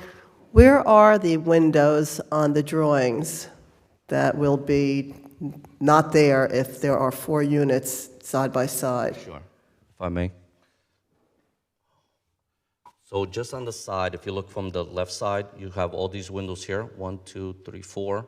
And then from the right side, you also have 1, 2, 3, 4, 5, 6, and a couple on the bottom. The second question, when you talk about the height, does that start from the top of the garage? No, it starts from the ground level all the way to the mean of the roof, which is between the eave and the top of the ridge, as per the ordinance.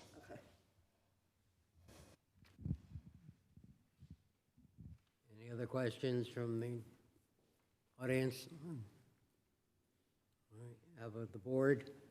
Any questions of the architect? Seeing none? Okay, then I'll bring back Mr. Gallerano to provide planning testimony, Mr. Chairman.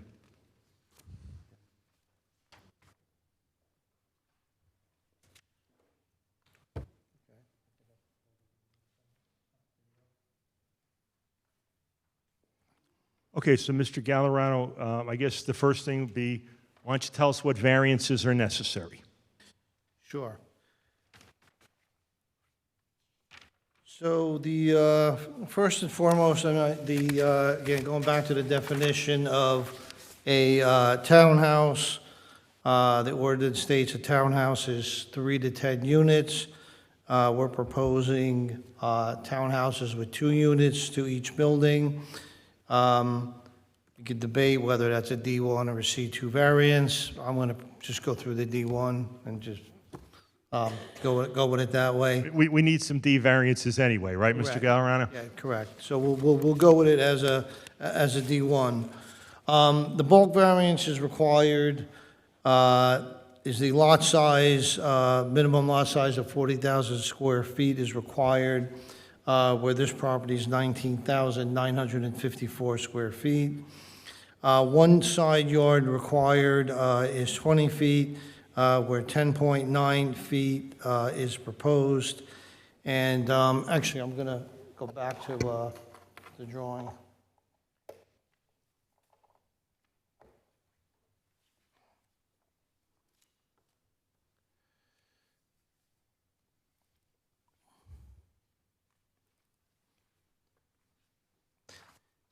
This is going back to the site plan drawings that were submitted with the application. Again, these have been unaltered. So the requirement is 20 feet. The setback to the Parkway right-of-way is 10.9 foot minimum, but that's at this corner here where the property line kind of makes a skew. The remainder of the rear yards are actually at 13.2 feet. So 10.9 is the variance, it's 13.2 feet.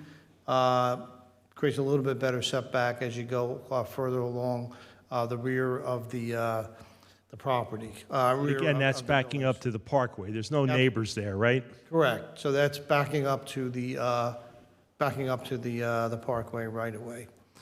The number of stories is required is 2.5. 3 stories are proposed. However, the height is compliant, so there's no height variance being required. It's only the number of stories. The parking setback from exterior lot line is 10 feet, where 5 feet is proposed. And again, that's along this westerly property line. And that is going to be fully screened with arborvitaes. We are also requesting a variance for Setback to a building where 10 feet is required, 9.2 is proposed, and that's in this area right here. Looking at this and after taking a second look, we're going to make that 10 feet. I don't see any reason why we need that variance. We could just slide those 3 parking spaces over a little bit and meet the 10 feet. All the other bulk requirements are being met. We do also need a D5 variance for the density. The permitted density, maximum permitted density is 8 units per acre. Based on the size of our property, it calculates out to 8.73. In order to have 4 units on this property in conformance with the density requirement, we need exactly half an acre. This property is .458, so we're short by .042 acres, where it would be 100% compliant with the density requirements. Put another way, we're just about 10% short on the density, right? Yeah, we're like right there, we're just a little bit short. And, you know, if this property didn't have this little jog in it and it was a perfect rectangle, that wouldn't be an issue. So for the purpose of the proofs, the bulk variances can be subsumed into the D1 variance. We're going to start with that. So first, the first prong is whether the site is particularly suited for the use. It is zoned for townhouses. We are, again, just very slightly off from meeting the density requirement. Again, it's really, I consider it to be de minimis. So I would conclude that the site is suited for the use. When we look at the negative criteria, the test is, can the variance be granted without substantial detriment to the public good and will not substantially impair the intent and purpose of the zone, plan, and zoning ordinance? Again, we look at the where the deviation is located. The setback variance is up against the parkway. Certainly not going to have any impact to the parkway right away. All the parking is going to be fully screened. And again, the buildings were, by design, placed to the easterly side of the property to create that greater separation to the adjoining property. So I would conclude that the variances that are being requested really are not going to have any negative impact to the surrounding area. We next look at the positive criteria. Again, the test here is, are there special reasons that depart from the zoning regulations in this particular case? We look at the purpose of zoning. The placement of the units, the separation between the 2 buildings, the idea of creating 2 side-by-sides instead of 1 4-unit building, does provide for adequate light, air, and open space and light.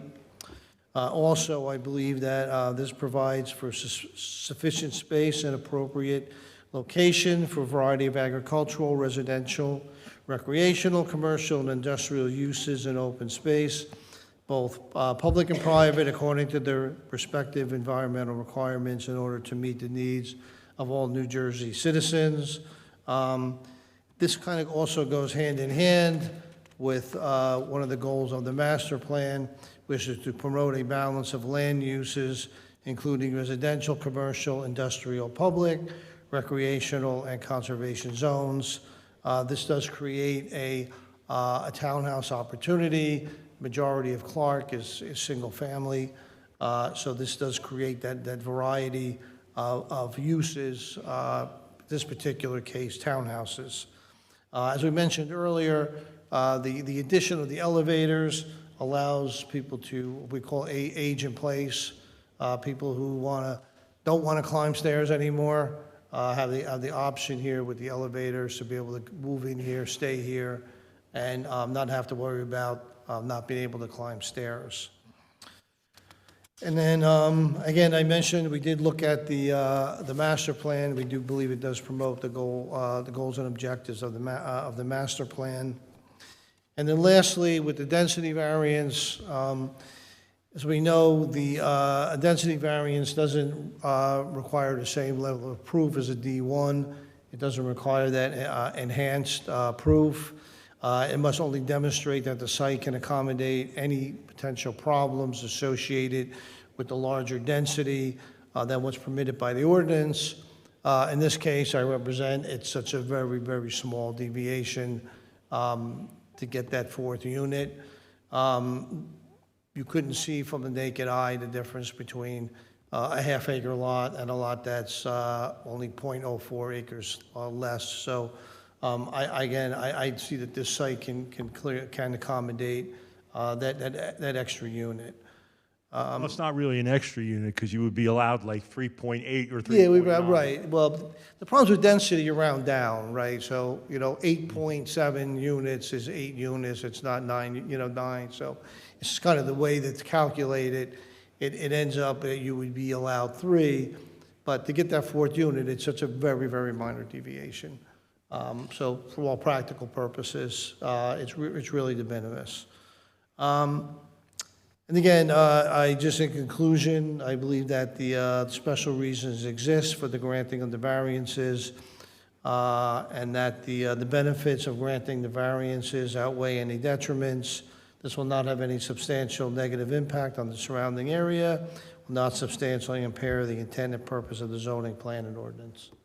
With that, I have no other directives. I tender the witness. Pardon me? I tender the witness, Mr. Chairman. Tender the witness. In other words, ask away. I have a few questions, and getting back to the driveway/roadway. I understand there is going to be a homeowners association. They'll be responsible for any snow removal on Yes. the property. What about garbage collection? Is there adequate space in that parking area for a garbage truck to get in, turn around, so they're not backing up on Westfield Avenue? That's an engineering question, but I got an engineer right here. Sure. Okay. So what the garbage would be stored within the garages. We're not proposing a dumpster. These would be put out in front of their unit, just like if they were, put out in front of A garbage can putting out. Yeah, just the garbage cans. There's really no need for a dumpster. There's no proposal to put dumpsters in that parking area. Yeah, I mean, a larger development might have dumpsters, but for 4 units, like I said, I live in a townhouse development. We put our garbage cans out at the front, and then they're picked up at the curb. And it works. It really isn't an issue. So, yeah, a garbage truck, I envision would back in, pick up the garbage, and then pull straight out. That's usually the way. Typically the way it's done. So there wouldn't be a concern of a truck pulling in forward and having to turn around. Yeah, and no, back no. out onto Westfield Avenue. Yeah, no, they would not be backing out. A couple of points have been made on the fencing. Is that the current plan? Someone looking out of their kitchen window obviously will see the parkway. But if they were in their backyard on that slab that would be a patio, is there sufficient blocking? You're never going to get rid of the noise of traffic, obviously, but not to be a detriment to, oh, I look out my backyard and I see 50 cars. Yeah, no, they're going not. at It's a 60 6-foot miles an fence, hour. so they're not gonna see the cars. I mean, I understand what the gentleman was saying about the slope, that if you have a 6-foot fence, but the grading goes down another foot, you only have a 5-foot fence. Mr. Chairman, the 6-foot fence was based upon the ordinance. If it were the board's preference that the fence be 8 feet rather than 6 feet, the applicant could live with that. We were trying to comply and not create another variance. Understood. But we don't object to an 8-foot fence. Rich, do you have any comment on that, or?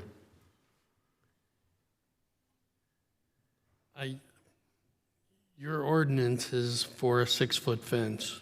An 8-foot fence would not be substantially different from a 6 in this particular instance. And the next door neighbors are screened from the parkway by these homes. And nothing in the upper floors of these homes is going to be impacted by a fence, be it 6 or 8 feet in height. So again, it's up to the applicant's proposal and the board's choice whether to grant an additional variance for that type of situation. Thank you. Any of the board members have any further questions on this application of the architect or At this point, engineer? he's the planner. Pardon? At this point, Mr. Galleron was the planner. The planner. Okay. Anyone? No? You open to the public? Want to open to the public? All right. Now Yes, open please to- come forward and Come up. Give us your name, please. Phyllis Cunningham, 314 Westfield Avenue. Thank you. How high is that transformer? Because pulling out, I don't know how far away from the street it is, because pulling out, as the other lady said, is a little dangerous. I pull out of my driveway all the time, and you have to be careful. And if there's a transformer high blocking the view, it might be a little problem. It could be set farther back or farther away from where it is right now. Yeah, the transformers are generally about 2 foot high. Oh, okay. Yeah, the final location, unfortunately, usually gets dictated by the power company. But yeah, they're only, I don't know, 2 foot high. They're not big. It's only for 4. There's a chance it could be a pole transformer, but 4 units, we're kind of like on the edge, so whether it would be a pole or a ground mounted. I just So, don't want anyone to yeah. get hurt. Yeah, no, it wouldn't block the site, for sure. And the other thing is, 20 feet, you're talking about a garbage truck. I deal with a blind woman in a townhome situation, and there is no parking in the horseshoe because of fire trucks. It's all considered a fire lane. Is there any way you could put more parking? You only have 3 parking spaces. For those people that have visitors, is there any way you could possibly, looks like there's a lot of space, you could put maybe more parking there, so that way you have a fire lane? Again, I'm thinking safety. That's it. Well, they're not going to be able to,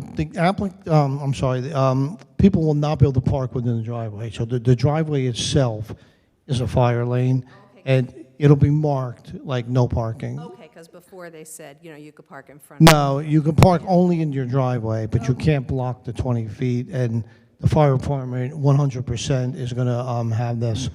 I'll probably put signage, but you don't want to paint yellow because it looks bad in front of a new townhouse. I may be a little nervous with parking in front. Yeah, no, you're only in your driveway, but not in the actual driveway itself, yep. getting back to the signage, is there, I thought I heard a gentleman say there's a sign there now indicating that there is a driveway?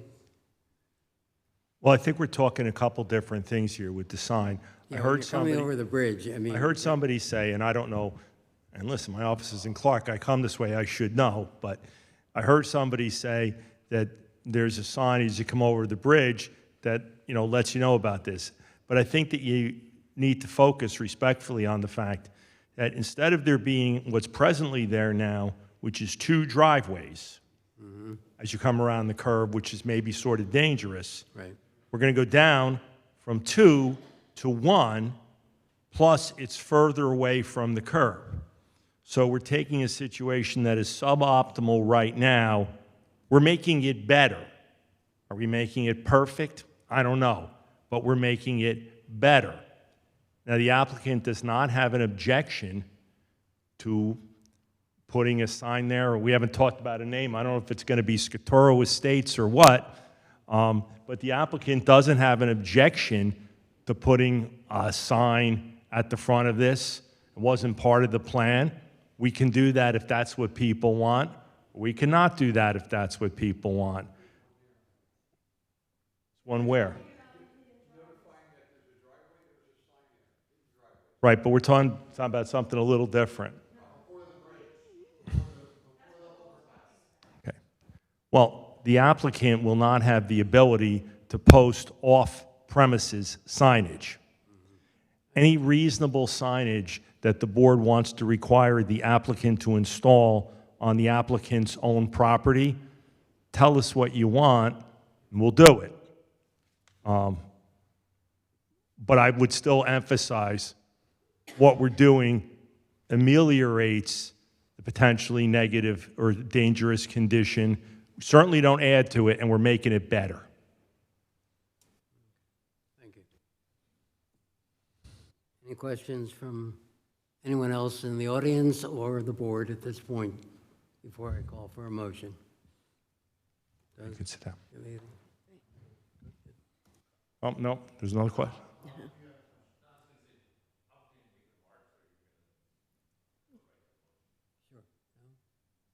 Was there somebody else who didn't speak? If any public that has comments for or against the application, go ahead and come up. My dad could not be here today. He's the legal owner of the home I live in. I'm entrusted to it right now. So in case they pass away, which I hope they don't, I hope they live to be over 100, the house would go to me. That's why I'm here. My dad couldn't make it. He's the assistant shop steward. I had to cover for someone at the chemical plant that he works at. So today he wanted to call out and come to the meeting and you know, talk to everyone here, but he couldn't. I could make a phone call to him. I said if that was allowed to be put on the microphone, or I could speak for him as he told me. Would that be permissible? You can give his comment, if you agree with his comments, go ahead and give them as your own. Yes, I agree. Okay. I agree with his comments. And go ahead and give them as your own. For Antoni Solowinski, who currently resides at 2013 Boynton Avenue in Clark. And he's presently the owner of 324 Westfield Avenue in Clark, along with my mom, Juliana Solowinski. So Antoni and Juliana Solowinski are the owners. What he wanted me to explain and say is that we are now, Bob, Phyllis, and I, John Solowinski, and my wife, who's pregnant and we're trying to start a family, are now the monkeys in the middle of two new developments. And I am not saying that in a negative way. We are accepting the reality of, you know, Clark was a farm back in the 50s and everything moves forward. So if you can't beat them, join them, okay? And that's not a bad plan.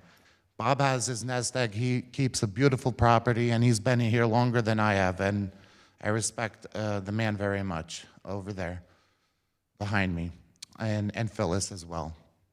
They've been great neighbors, and all I wanted to say was that my dad said if these new residents are going to move in on the left side of my property, which is the Hunter development with the 3 houses, and then on the right of Bob and Phyllis's property are going to be the new developments of the 2 duplexes, condos, in quotations.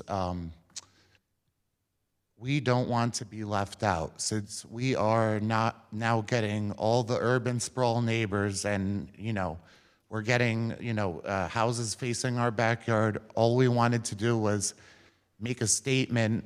My dad and I wanted to make a statement that we don't get contested by future residents that move into the new housing, either on Bob's side or on the side of me, on the left side of my property, my dad's property, that the new residents don't come and contest that we would, let's say, want to build townhouses in the future.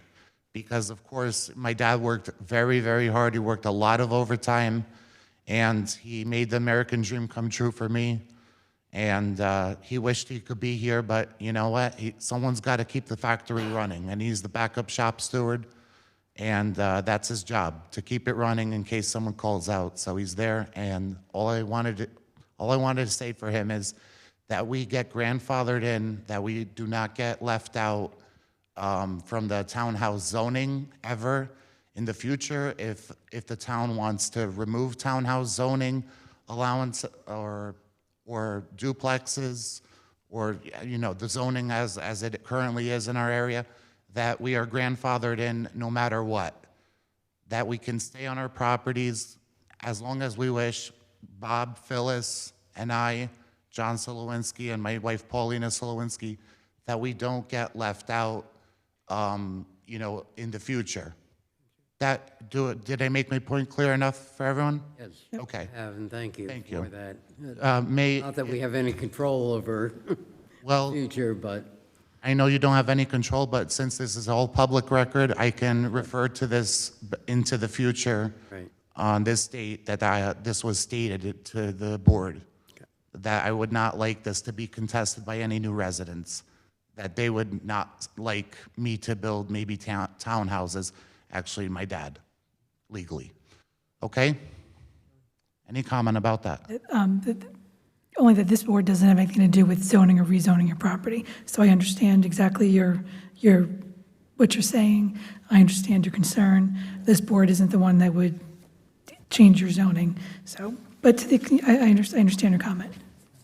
As long as it's not changed, or if in the future Clark says no more townhouses, people say no more, no more, no more, okay, well, we're already zoned and we want to be grandfathered in, stated today on this date, okay? This board doesn't have the authority to say that because the zoning decisions are a council decision. All right, I hope I get a council zoning notification in case it changes. If the council tries to change the zoning or desires to change the zoning, there's a process that happens that includes public notification. Okay, well, out of politeness sake, I just hope that the zoning does not get changed, that it just stays as it is. Thank you. Thank you for your comments. thank you for your comments.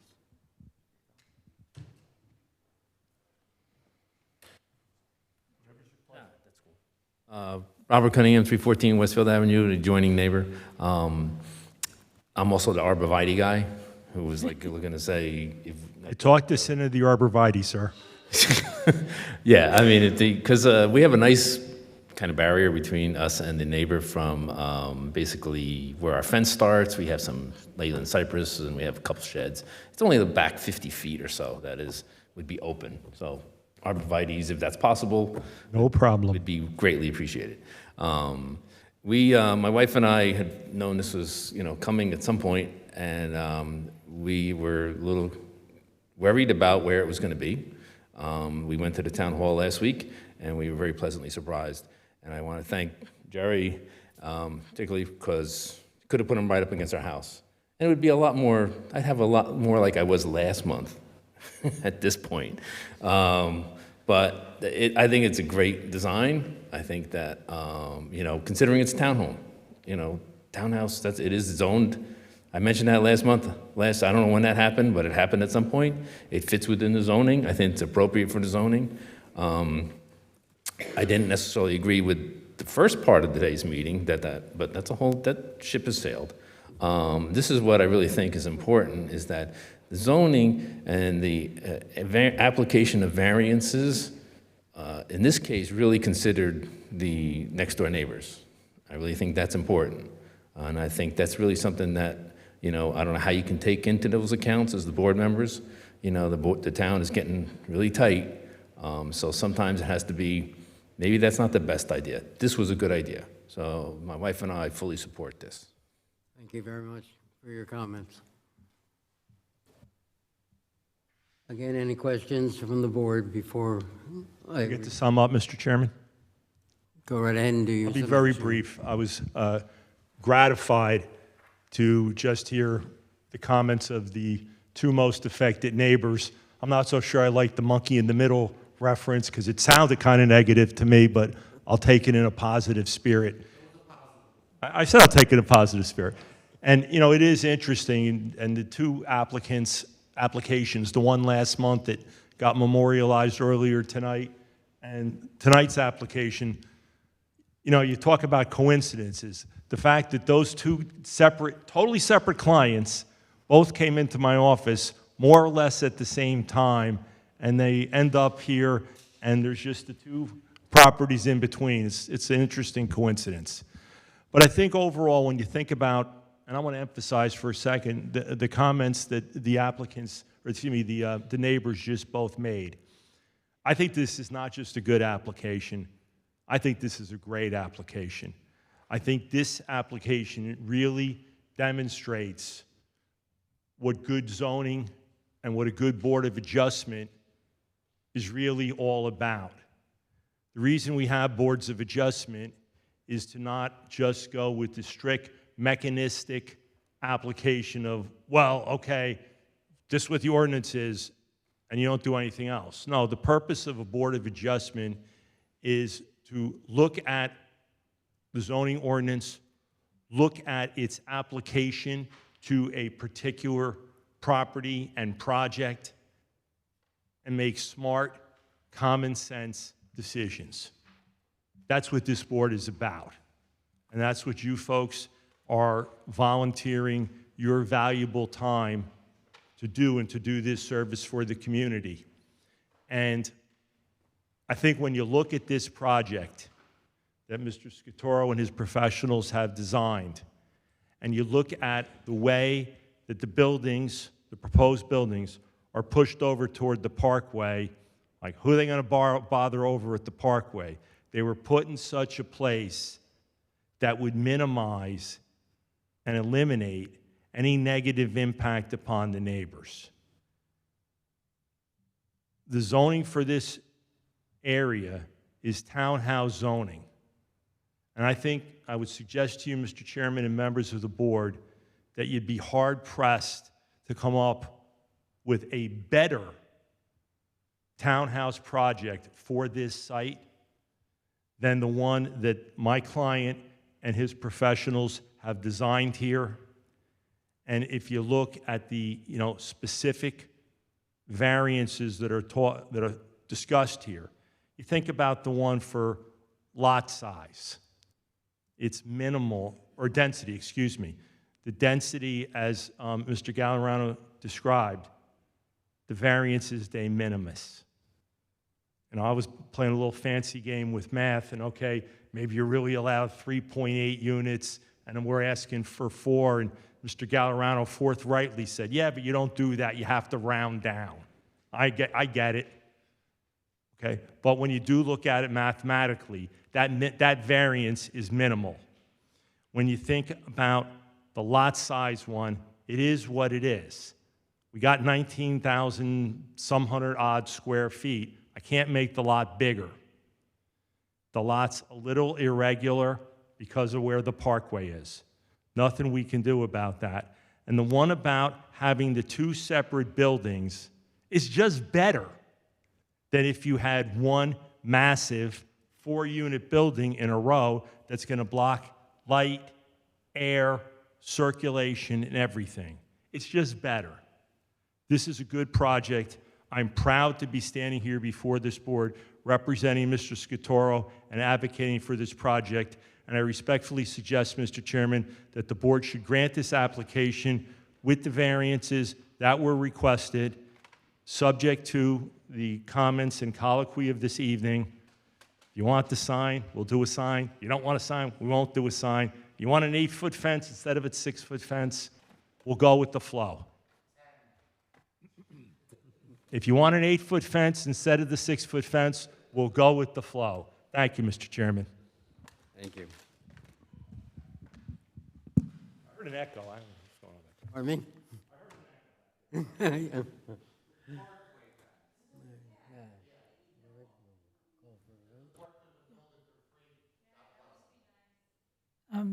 So if the board's ready to go to present a motion, but just let me know if you want to change anything that was presented on the fence. And as to the sign, there was a lot of discussion, but they did state that there will be like a, Main Street, like a sign for like a regular street that is proposed. So whether the board wants something in addition to that, let me know. Otherwise, if you just make a motion, it's for what they presented.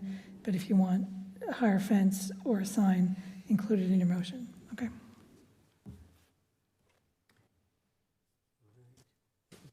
I have a motion on this application.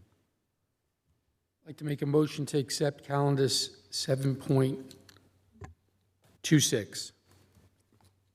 With any modifications, or? No modifications, none. And that motion will be subject to compliance with the planning and engineering reports, correct?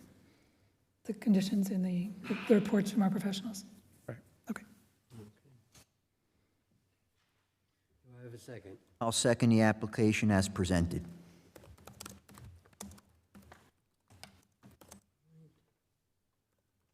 Madam Secretary? Dante Tignini. Yes.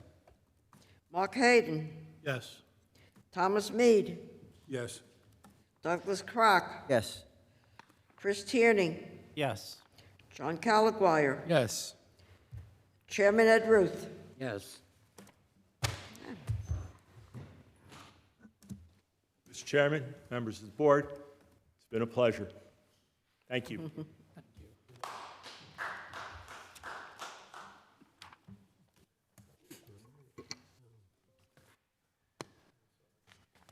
other business do we have? Just 2 resolutions to adopt. All right, we have 2 resolutions that have to be approved. And did she list them? She did not list them. Thank you both and the audience for your comments.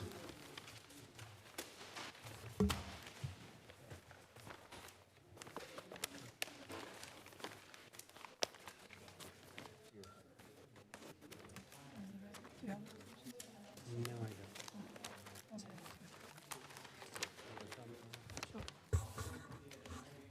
We'll now entertain the 2 resolutions that were coming from our last meeting. Okay, the first resolution is calendar number 4-26, Aliana and Ryan Landolfi, 78 Hutchins Street. These are C variances to construct an addition to the existing single-family home, including a single-car attached garage at the property known as 78 Hutchins Street. So we have a motion and a second. I have a motion on the first